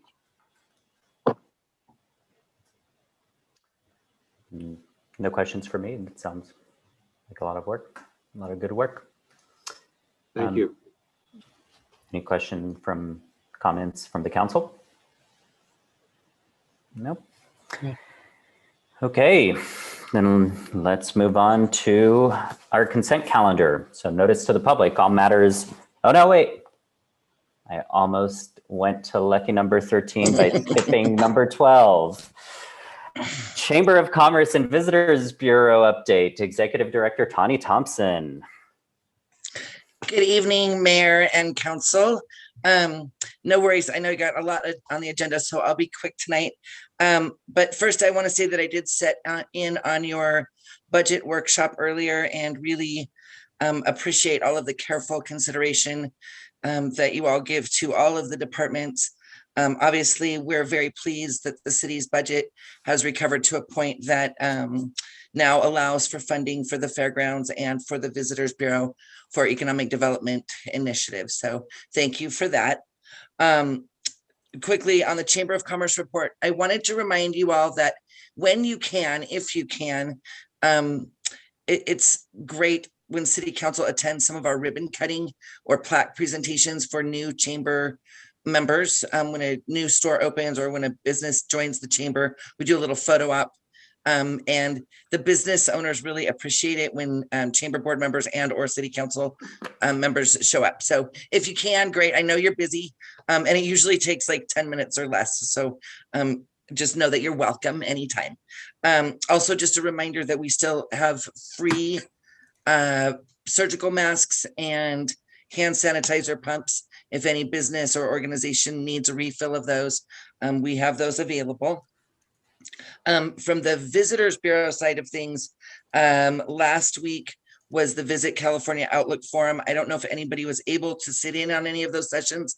If not, they are available as recordings. And I'm going to send an email out later in the week recommending a few that I think are really, really great, no matter what business or industry you might be in. Some very informative topics. But one of the big takeaways from this year's was all of the work that all of the destination management organizations like ours are doing to balance the needs and the concerns of the visitors with the locals in any destination. Every destination is struggling with that fine line balance of making sure that we keep the locals happy and safe, and at the same time inform our visitors about what is the safe way for them to visit and the responsible way for them to visit. So everybody's dealing with it, and I'm really happy that Visit California is leaning in and kind of helping all of the destinations with messaging. So I gave you guys a sample of some of the new co-op advertising that we're doing in conjunction with Los Angeles Department of Water and Power. They partnered with us this year to help us keep some of our print advertising going and carry a responsible recreation message into several of our niche market print and online publications.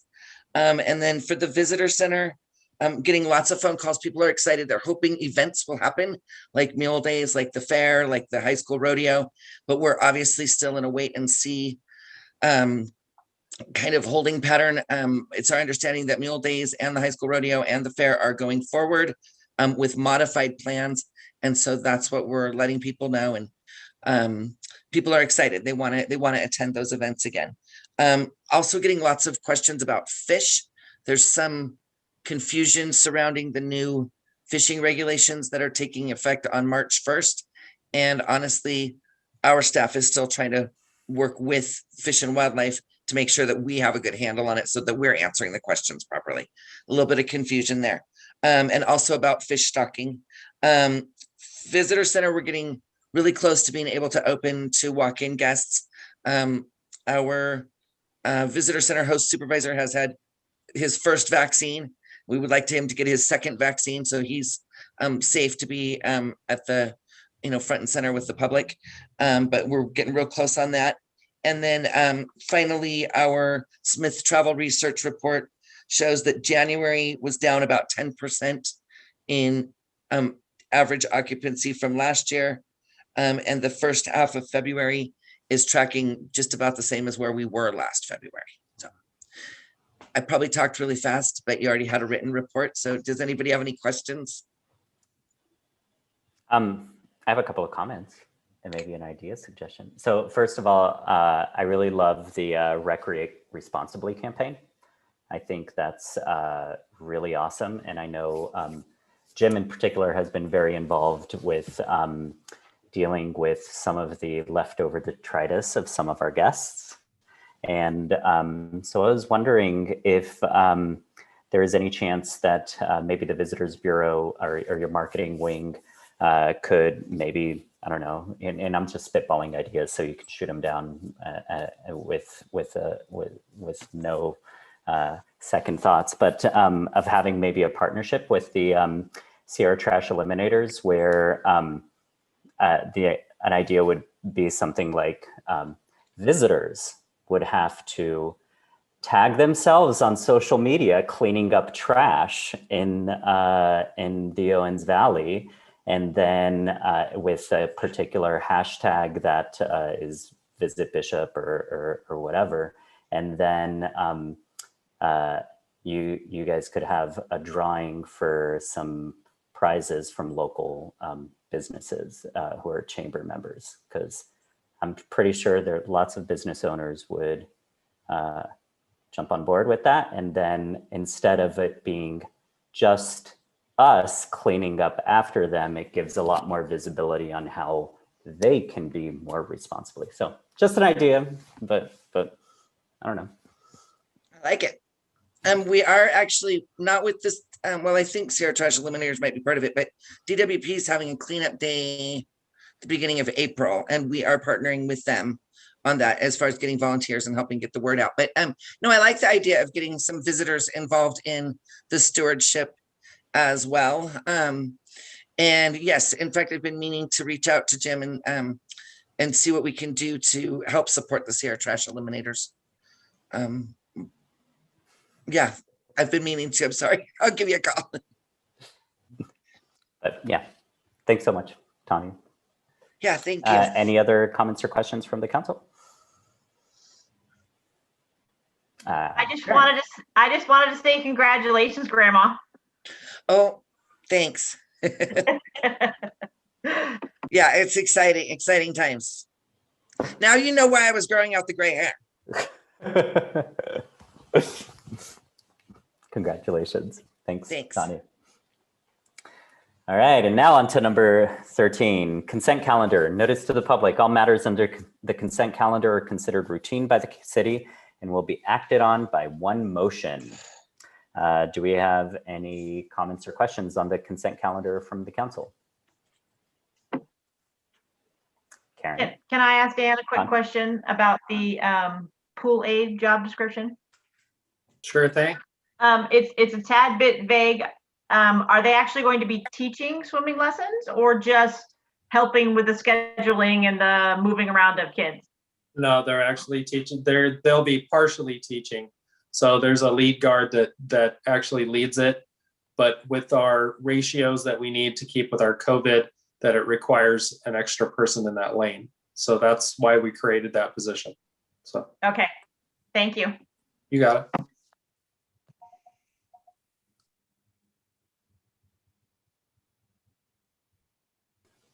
Any other council comments? Any public comment? There's no public comments made on our public comment email, and I do not see any raised hands. Jenny, can you confirm?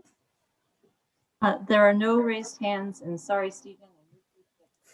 No worries. Can I get a motion? I'll make a motion to accept the consent calendar as presented. I'll second that. Okay, Robin, we have a motion and a second. Call for the vote. Councilmember Kong? Yes. Councilmember Garcia? Yes. Councilmember Ellis, Yes. Mayor Yes. Pro Tem, Mayor Pro Tem Schwartz, Yes. Mayor Mahovey. Yes. Thank you. Motion passes 5-0.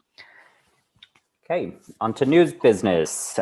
Planning Commission, council consideration to waive the advertisement for the Planning Commission vacancy that expires on August 9th, 2021, and to make an appointment to fill the scheduled vacancy on the Planning Commission.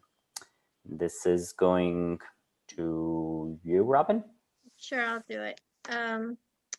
As council knows, on January 25th, the city council appointed Andrew Gaitis to fill the unscheduled vacancy with a term ending April 9, 2021. On February 19, 2021, the city clerk's office received a letter dated February 18 from Planning Commissioner Andrew Gaitis requesting that city council consider his reappointment to the Planning Commission for a 4-year term.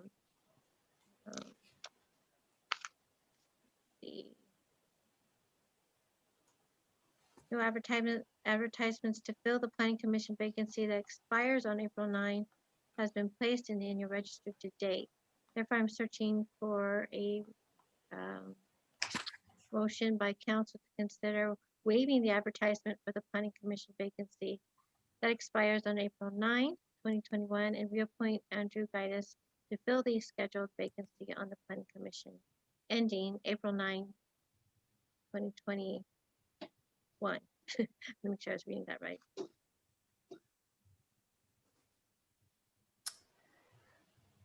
Okay, so, I mean, we literally appointed Andrew to fill out Jose's term, which would have ended in 2 months. We appointed him less than a month ago. I don't think he's even sat on a meeting yet. He'll do that tomorrow. Yeah, exactly. And Andrew's here to join if you'd like to speak to him as well. Well, do we have any comments or questions from the council for Andrew? Has he been doing a good job for 28 days? So far, I filled out some paperwork. I had a training, and I have my first planning commission meeting tomorrow. So, And I guess that was my question, Andrew. Do you want us to wait until the next meeting after you've had your first meeting, just to make sure you still want to do the thing for 4 years? no, I am definitely ready, and would be honored to be appointed for a 4-year term. I could already tell, yeah, this is something I'm very excited about, and as I've learned more about the opportunity, that's even been more the case. Well, we're really glad for you willing to dedicate your time to the community and to get involved in public service. So, happy to. And Have any public comments? And I don't see any wave hands. There are no raised hands. I have one question that's not directly related to Andrew's appointment.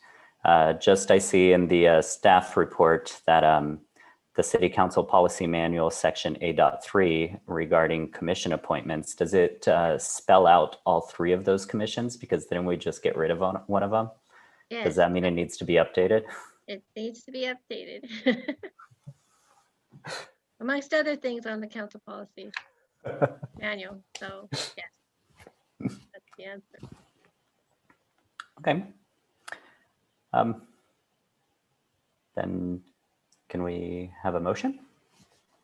Well, I'll move that we waive the advertisement for the Planning Commission vacancy that expires April 9th, 2021, and make the appointment of Andrew to fill that vacancy. I'll second. All right, Robin, we have a motion and a second. Call for the vote. Councilmember Kong, Yes. Councilmember Garcia, Yes. Councilmember Ellis, Yes. Mayor Pro Tem Schwartz, Yes. and Mayor Mahovey. Yes. Thank you. Motion passes 5-0. Congratulations, Andrew, and good luck. All right. Next item, award contract for consulting services for 2021 housing element update. Council consideration to award the 2021 housing element update contract to the Bauer Planning and Environmental Services, Inc. Is this one going to Elaine? Be happy to take it. All right. And good evening again, Mayor Mahove and council. So the City of Bishop general plan has lots of different elements within it, and some of them are mandated by the state to be updated on a regular basis. One of those is the housing element, which is required to be updated every 8 years. And ours expires this coming April 30th. Fortunately, the state this year has made funds available, grant funding available to do those housing element updates. So we were able to secure a $65,000 local early action planning grant to update our housing element. We put together an RFP that was published on December 23rd and closed on January 26th. We received one proposal from Bauer Planning and Environmental Services, who had done the housing, our two previous housing elements in 2009 and 2014. And her proposal came in at an amount not to exceed $62,000, leaving $3,000 available for city staff to administer the local early action planning grant. At this time, staff recommends that the City Council award the 2021 Housing Element Update contract to Bauer Planning and Environmental Services and authorize the execution of the professional services contract with Bauer Planning and Environmental Services for an amount not to exceed $62,000. I'm happy to take any questions you have. Thank you. Thank you, Elaine. I guess this is, of course, as you said, required by the state. What is the time scale on which we're required to update it? Every 8 years. And in terms of completing this housing element update, we have until August to comply with the law. August of 2022. August of 2021. Yes. What year is it? 2021. August of 2021. We have to get this done this summer. Yes. Okay. I mean, good job getting us a grant that covers the expense for it. So definitely kudos for that. Any other questions or comments from the council?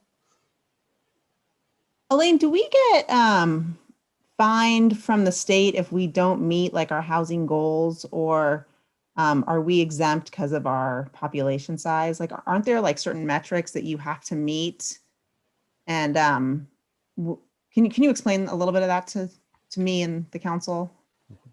I can explain a little bit to it. This will be my first housing element update, so I don't have a huge amount of familiarity with it.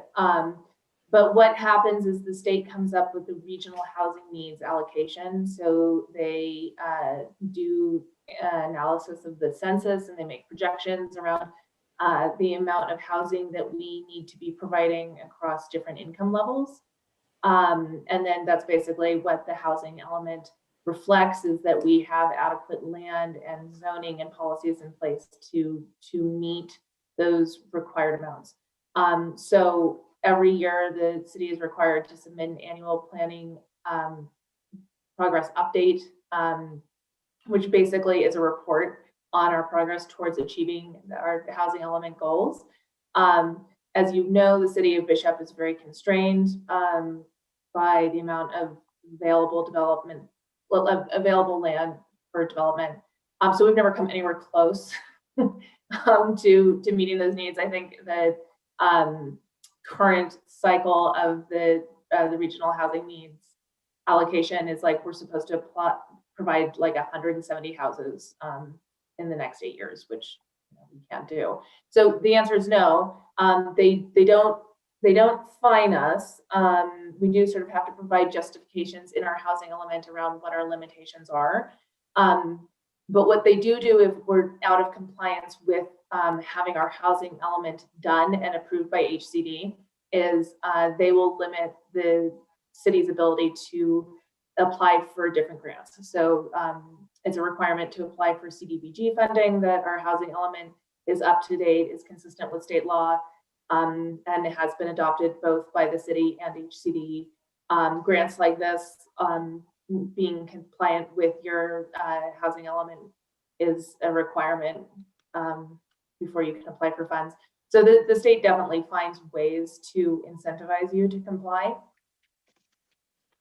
With the housing element, but if you can't, if there's no feasible way to increase the housing, then do we have access to those grants, or are we then exempt from those because we are not meeting like the standard that they're setting for us? I don't believe that there's any fines that they put on us for not meeting those the amount of housing that they're anticipating we develop. I have to do a little homework to see exactly how they intend to enforce those things. Because what I'm getting at is I started on the council when they were wrapping up the housing element. It was like their last meeting with the same consultant. And I was thinking that, instead of it being kind of like this boilerplate housing element update that we have to give to the state to comply, like maybe we could ask her, I mean, it's not in this, but we could just ask if she knows, creative strategies that we could use as a community to leverage some, grant funds through DWP, or, I mean, she's an expert in the field. And I felt like the last time it was just boilerplate, like checkbox done, housing element date done. And really, I think this is a massive crisis, not only for the city, but for the county. And maybe we could really use her to, use her as a stepping stone to see, like, can't we get the state of California to pay attention to us and be like, hey, we need, some of this, we have the need, and there is the land. We just need you to convince a major landholder to release some of this land. If we could, she might have some insight instead of just updating the housing element.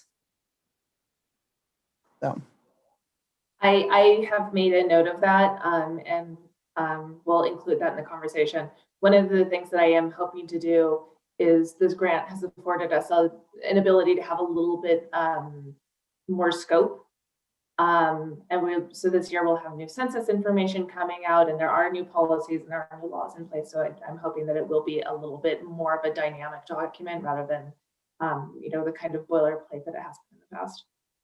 Yeah, I would think that the state of California would be someone who DWP might listen to versus listening to us. They might potentially release land given there's a housing crisis, maybe. I have some anecdotes, but I'll save them. I mean, yeah. I guess one of the questions that I have is, do we need to add that to the scope of work to kind of come up with an implementation plan to maybe to reach the housing needs? Or so that is what the housing element is. Is that it's, we do an inventory of available land, we do census analysis, there's a review of the available housing stock, and then you need to have these strategies in place to meet the regional housing needs allocation. Right. And it is difficult given the lack of land that's available in the city of Bishop. Yeah, and to touch on your comment, Karen, I know the state does have a policy in place that any state entity, or whether it be Caltrans or DWP, should be divesting from properties that aren't critical for exactly that, to alleviate the housing crunch in the state. And so far, a lot of the agencies in our region have found pretty creative ways to justify holding on to every single parcel that they occupy. Councilmember Schwartz, from a legal perspective, one of the hurdles the staff has in dealing with DWP and what you're suggesting in terms of how to perhaps incentivize DWP to be a little more at the table is that the Los Angeles Charter actually prohibits DWP from divesting of land or getting rid of land with water rights. So their charter, their entire charter prohibits them from selling properties with water rights. And so it makes it a very, very interesting and difficult legal dynamic in talking with DWP about. That's why you see so many DWP leases and long-term leases, is because even if they wanted to sell it, their charter does not allow them to. So it would require a massive charter amendment. So Elaine, I just wanted to throw that out there in terms of pulling them to the table. There is the North Sierra Highway project, right? Well, and I appreciate that, Dean, because I was going to add to what Mayor Mahove was saying, which is there was this executive order last year from the governor's office that each jurisdiction needs to make an inventory available of their surplus lands that's not critical for their operations by April of this year and make it available for affordable housing developers. And I did have a conversation with DWP about what their progress was towards that. There was another grant available, and I was hoping that perhaps we could collaborate on helping them develop this inventory while we're doing our housing element. And then these things, would work synergistically to make something happen. And the answer that I got from DWP is that in addition to their city charter, they are also subject to a very particular state law called the Charles Brown Act, which specifies that in jurisdictions where one jurisdiction owns more than 50% of the other jurisdiction, so basically only Inyo County, it's very difficult. This sets these very strict procedures about selling, to leaseholders, and that they have first right of refusal, and so there's just a lot of challenges in trying to get that land from DWP, unfortunately. And that was basically their response to my question about if they're how they will be complying with the governor's order for surplus land was they're working out with their city attorneys which takes precedent, the Charles Brown Act or the governor's orders. And so as Mayor Mahove said, I think there's some creativity that they're applying in putting together their inventory.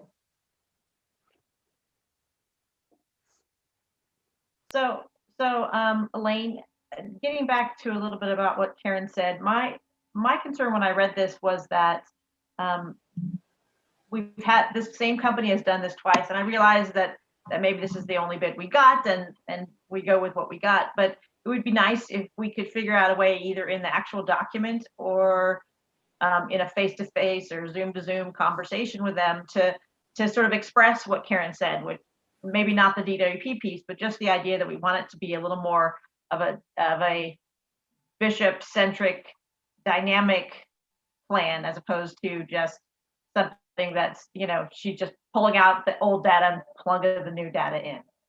And I don't quite know how that could happen. Maybe a conversation with Ron and them, or something. I'm not quite sure. And then just as a housekeeping thing, nowhere in the exhibits that you sent us, except for in their document to us, does it talk about them actually doing a online survey? So I don't know if you need to add that into Exhibit A, tasks to be performed, or not, because it's not actually in there in that document.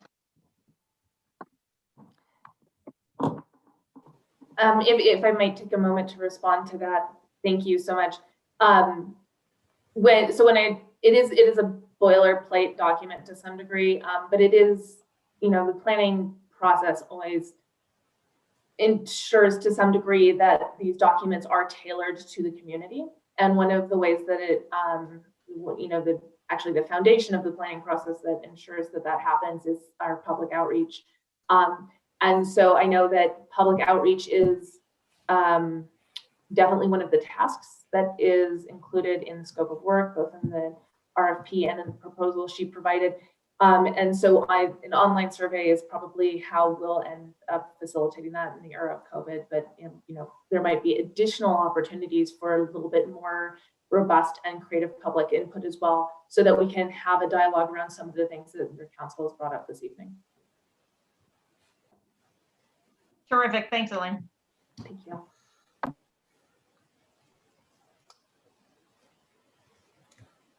Any other comments or questions from the council? I don't have any. Anything from the public? No public comments made on our public comment email, and I do not see any raised hands. Jenny, can you confirm? No, there are no raised hands. Thank you. Okay, can I get a motion?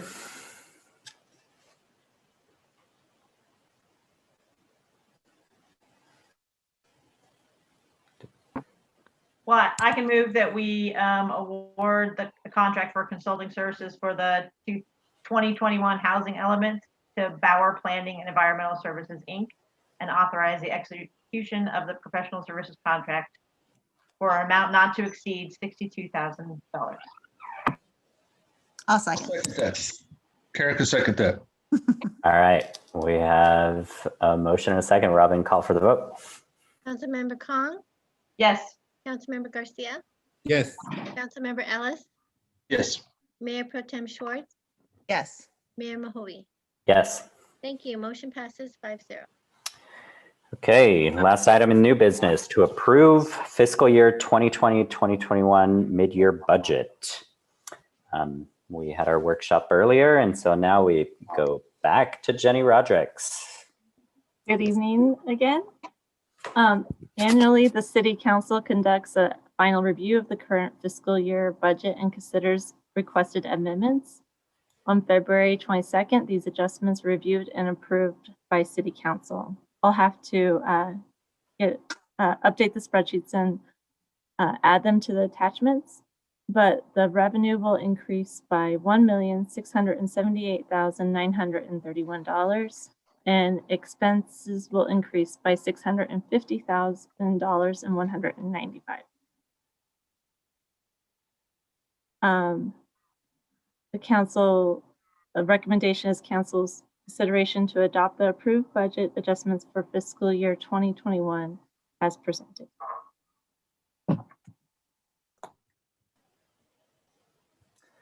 Okay, we had quite a bit of discussion on this prior to the meeting. Did we have any other thoughts in the last hour and a half from the council? Nice work, Jenny. I know that you just got your numbers on, what did you say, Tuesday, and you had to have them ready to go by Thursday. So that's some serious number crunching. And Jenny and I talked about this afternoon, and it's something I wanted to bring up to the council for future, maybe before we do our next budget, is to have a number, like a percentage of our general fund balance in relation to what our budget is. So, we want to have a 20% fund balance or a 16% fund balance in the reserves, so we never get caught off guard like we did with COVID again, where we have to, dip deep into our reserves and potentially be fiscally insolvent. So I think that's something to think about, where, we might seem like we have a big fund balance, but then we can just look at that percentage and help guide us for future spending or projects, stuff like that. Yeah, I think that's a great idea to just have codified how much we definitely want to maintain in a fund balance as we move on to help us during times of crises, for sure. And then, yeah, the only other thing is I want to second your suggestion earlier that sometime next month we actually before our budget for the following year, it gets prepared, that we actually have a strategic our planning meeting where we kind of say where we want to focus our budget for the upcoming year, and then I think that'll give staff a lot more direction in how to make it happen. So.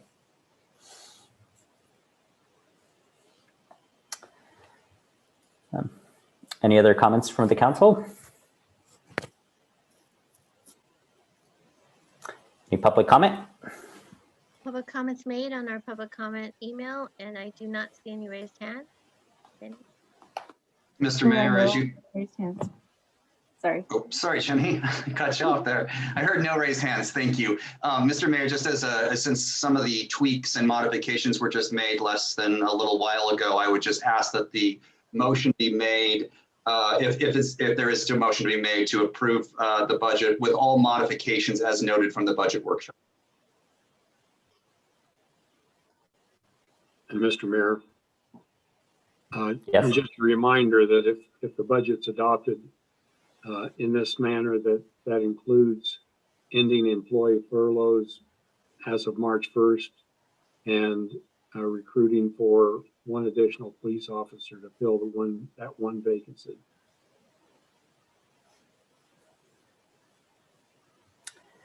Yes, it does. Okay, would somebody like to make a motion? But approving this budget does not end the hiring freeze. That's right.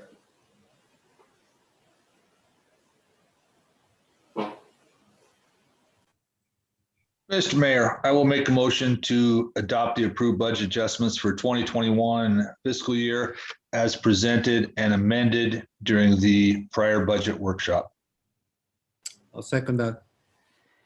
All right, Robin, we have a motion and a second. Call for the vote. Councilmember Khan, Yes. Councilmember Garcia, Yes. Councilmember Ellis, Yes. Mayor Pro Tem Schwartz, Yes. Mayor Mohope. Yes. Thank you. Motion passes 5-0. All right, moving on to future agenda items. Jim, do you have any you want to add? Not at this moment, sir. All right, Karen Kong. I would like at some point to figure out, maybe in the last like May or June of this fiscal year, a time to figure out a way to have a joint Inyo County Supervisors, Bishop City Council meeting, maybe with no action items, with just presentations about things that affect both governmental bodies and kind of make it a thing that starts to happen, hopefully. So I'd like to at least talk about that. Okay. Jose? Yes, Mr. Mayor, given the fact that the Inyo County Board of Supervisors denied the temporary parking for homeless in county land, I am wondering if that issue is coming back to the city. And I have a question of what's going to happen with the temporary use of the parking lot, the former Kmart property.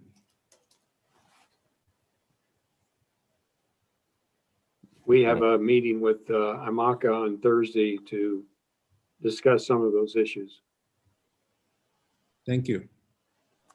Yeah, I mean, just to be clear about that, the temporary parking lot was a requirement by the state to be able to reopen a lot of our businesses. The city and the city stepped up and allowed it to be in city land. And so the idea was always that it would be temporary until there was a more permanent location. And obviously, to the disappointment of many, that didn't happen this past week. Karen, do you have anything you want to add to future agendas? I received an email from Christy Williams from the Eastern Sierra Sustainable Recreation and Tourism Initiative, and she would like to give a presentation to our council. They're about halfway through the project. So I can forward this on to staff, but anyway, it's coming up. She'd like to just give a presentation and have some time for question and answers. Other than that, I don't have anything. Yeah, I just want to make sure that this is the right time to say it, but we've already discussed it a few times. Have an actual mission planning visioning meeting in the future. So let's make sure that happens in a future agenda. Okay, council and committee reports. Let's go back to you, Mayor Pro Tem. Hey, I attended ESTA and SCOG and our fire meeting. I will let Jim comment on ESTA and I'll do SCOG. I was elected the chair, so that was pretty exciting of SCOG. And then we approved a letter to the California State Senate. We're requesting for increased funding for wildlife and forest resiliency. They are proposing quite a bit of money to go into communities to just help with all sorts of fire mitigation. So we wrote a letter of support. This is coming down the pipeline, but there is going to be a county, there's going to be a CAL FIRE funded wildfire mitigation county coordinator that different counties in California can apply for. So Inyo County could apply for a coordinator, Mono County could apply for a coordinator. So that just came up, a discussion in the SCOG. And then we received an update on the Sustainable Recreation Tourism Initiative, and they'll come to each jurisdiction and give an update on their progress. And then we received an update on the vaccines, both in Inyo and Mono County. And they are, both counties are doing the best they can. Mono County received a large shipment, so they've been vaccinating quite a bit of their community. And it looks like Inyo County is now moving quickly through COVID vaccinations. And that was about it for SCOG. And I'll let Jose and Jim do the other two meetings I was at. Yep, that's it for me. All right, Jose. Yes, with Karen Schwartz, I attended the fire executive meeting. One of the highlights that I would like to report, it's on our fire chief, Joe Dale, leading the strategic planning for the department. And that task takes a lot of time, and he's doing it by himself, and he's doing a great job. Pretty soon we're going to be seeing that. I also like to report and acknowledge a citizen of our city. Yesterday afternoon, walking down Main Street, I ran into James Gervasoni. Some of you may know him. He doesn't work for the city, but he was yesterday at the park with the bucket picking up trash that just flies around with the wind, or just people throwing trash or leaving their trash behind the park. And out of his heart, his own time, volunteering, just picking up trash. I talked to him, and what he's doing, it's amazing. So I just wanted to mention that as well. Yeah, I will definitely second that. James, I have actually seen him picking weeds out of sidewalks. It's pretty awesome in that regard. Yeah. Thanks for that. Great guy. Yep. Karen? I actually had a pretty busy week last week. The week before, I had another Owens Valley Groundwater Authority meeting, and they're actually moving along and got deadlines and things that are going to start happening here pretty quick. And Aaron Steinwan from the Water Department has been reaching out and doing some public comments and some public meetings via Zoom, obviously, to see how you kind of get the pulse of what people are thinking and feeling about it. So I'm glad to see that moving along. Like some of you, I was fairly disappointed on Tuesday with the outcome of the housing parking spot. And so in response, I attended on Wednesday the Eastern Sierra Continuum of Care meeting that IMA sits in on with some Mono County folk and some Inyo County folk. And I just marveled the whole time at how much IMACA does that we don't know about, or at least I don't know about. And they are hopeful that they can find somewhere else and they can still move forward with the idea. So, so I was pleased to see that. I also went yesterday out to the fairgrounds and talked to Anna Scott, and she was very happy with how the weekend went with the vaccination clinic. She said it went very smoothly, more smoothly than she thought it was going to go, actually. So she was happy with that. And then Jim was nice enough to invite me to the Desert Mountain California League of Cities meeting, which I enjoyed.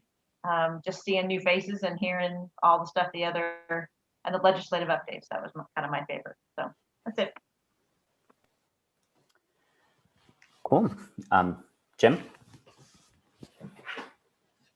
All right, found it. Yeah, we had Karen and I attended the ESTA meeting on the 12th. You got kind of the rundown of most of it from Phil earlier. There's a big focus for electric buses across the nation, but California in particular. We put in for a sustainable transportation planning grant for the electrification of buses to try to help us down that path. Along those same notes, last Tuesday, I went to Mammoth. They had a demonstration from a company called Proterra, who brought up a 37-passenger electric bus, just like they would use in Mammoth, or they would use on the Reno to Lone Pine to Reno routes or down south routes. And the electric bus was impressive. Did not know they could do that. Phil touched on it, that and I think maybe this is something the city should probably we're going to go that route someday, but look into it. The weight on electric vehicles is considerably less than gas-powered comparable size. So it changes the braking dynamic. It changes the cost, the maintenance costs. I did not know all that. So they're looking at the buses. It's coming. Mammoth will probably be where you see the big buses, just because of what they do. But like Phil said, it's going to start here with the little small cutaway buses. So it is coming. But great bus, and the future has some pluses to it. And then the last thing, I did attend the Desert Mountain Division League meeting for Cal Cities. Apparently, we are now getting in trouble if we call it League of California Cities. So they're trying to call it Cal Cities. I don't know what that's about. But and we were supposed to have a meeting here in Bishop, which I know Karen's been there. Stephen, I believe you've been. Every April, we usually host a meeting here for the division. But Cal Cities is leading the path on COVID enforcement and saying no to everything. They're estimating until probably June 1st. So the in-person meetings for their staff, for everyone, are just locked down. So we will not be hosting a meeting this April. We'll try to put in for it in the future. But there will be a Zoom meeting hosted by Bishop. So we still will, I guess we hold the little key button here, how you host a meeting, and pass out virtual cookies. I don't know, but we'll be doing that soon. Some stuff that came out of the Desert Mountain Division that I want to just touch on really quick. Karen talked about the legislative updates that come out of there, and there's where probably some of the best information comes out. Within our division, every city is experiencing pretty much the same thing we are. It's been just an adventure this past year. But there was some stuff that came out that probably applies to Bishop. They're on the boards. They're on the legislative agenda in Sacramento. One of them is SB 9, which there's a lot of uproar on. Look it up. It allows for lot splitting, and it's kind of there's really no end to it. You can split a lot, can split it again. You can kind of keep splitting it. They're trying to get houses. So I know we have stuff in place that kind of maintains that, but California itself is kind of going crazy at that one. There's another one that SB 102, I know it applies to some local businesses where they're trying to limit the power that the state agencies or boards have to revoke business licenses for businesses in violation of COVID protocol from the state. So right now they can take away your business license, take away your ABC license, your alcohol beverage license, and they're trying to put the brakes on that where there's a little more control there and it's a little more local and not so just bam, into story. And then the last one, which is in our region, Devin Mathis, who is our representative, is putting forth, this plays into what we talked about, Stephen, and part of my little world, a law that goes after illegal dumping on private and public property that makes it a lot more stringent and a lot more teeth in that. So we'll see where that goes. I think that throughout California, there's a big push because it's just happening everywhere. So I think that might go forward and we'll see what comes out of that. And that would be it for me. So thank you guys. Thanks, Jim. I just want to point out that that my restraint in making some joke about passing out virtual cookies, because anybody who's opening a browser, we're putting cookies on their browser anyway. But I'd be happy to help with any IT stuff for that particular meeting if you end up needing it. So the LTC was canceled this week, and then but I did attend the Dispersed Camping Summit that happened 2 Thursdays ago. And I attended that with along with some members of staff from the city, and effectively what it was it was organized by people up in Mammoth and Mono County, and it was effectively trying to identify working groups to help address some of the problems that have cropped up with dispersed camping for this particular summer. So they set up working groups dealing with education, educating people that are dispersed camping, dealing with how to let them know where they can and can't dispersed camp. And it was extremely focused on what to do to make the dispersed camping experience less impactful, but also pleasurable for the campers this summer. And one of the things that I brought up in particular at that meeting is that it would be great if we had some coordination of what it is we want to see dispersed camping become in the future. So whether that is actually identifying areas where maybe we don't want to allow dispersed camping year round because of the huge impact that it's having and the huge cleanup that we're having to do. That sentiment was echoed definitely by a few of the Mono County supervisors and Inyo County supervisors who were there. So I would expect, and so, but nothing was formalized there. So I would expect that this is probably something that's going to come to SCOG, and that you guys should be thinking about what it is we want to see dispersed camping be, because we actually do now have a forest supervisor who is very much engaged and very much willing to work with the local municipalities to come up with a solution that works for us. So I would definitely say that.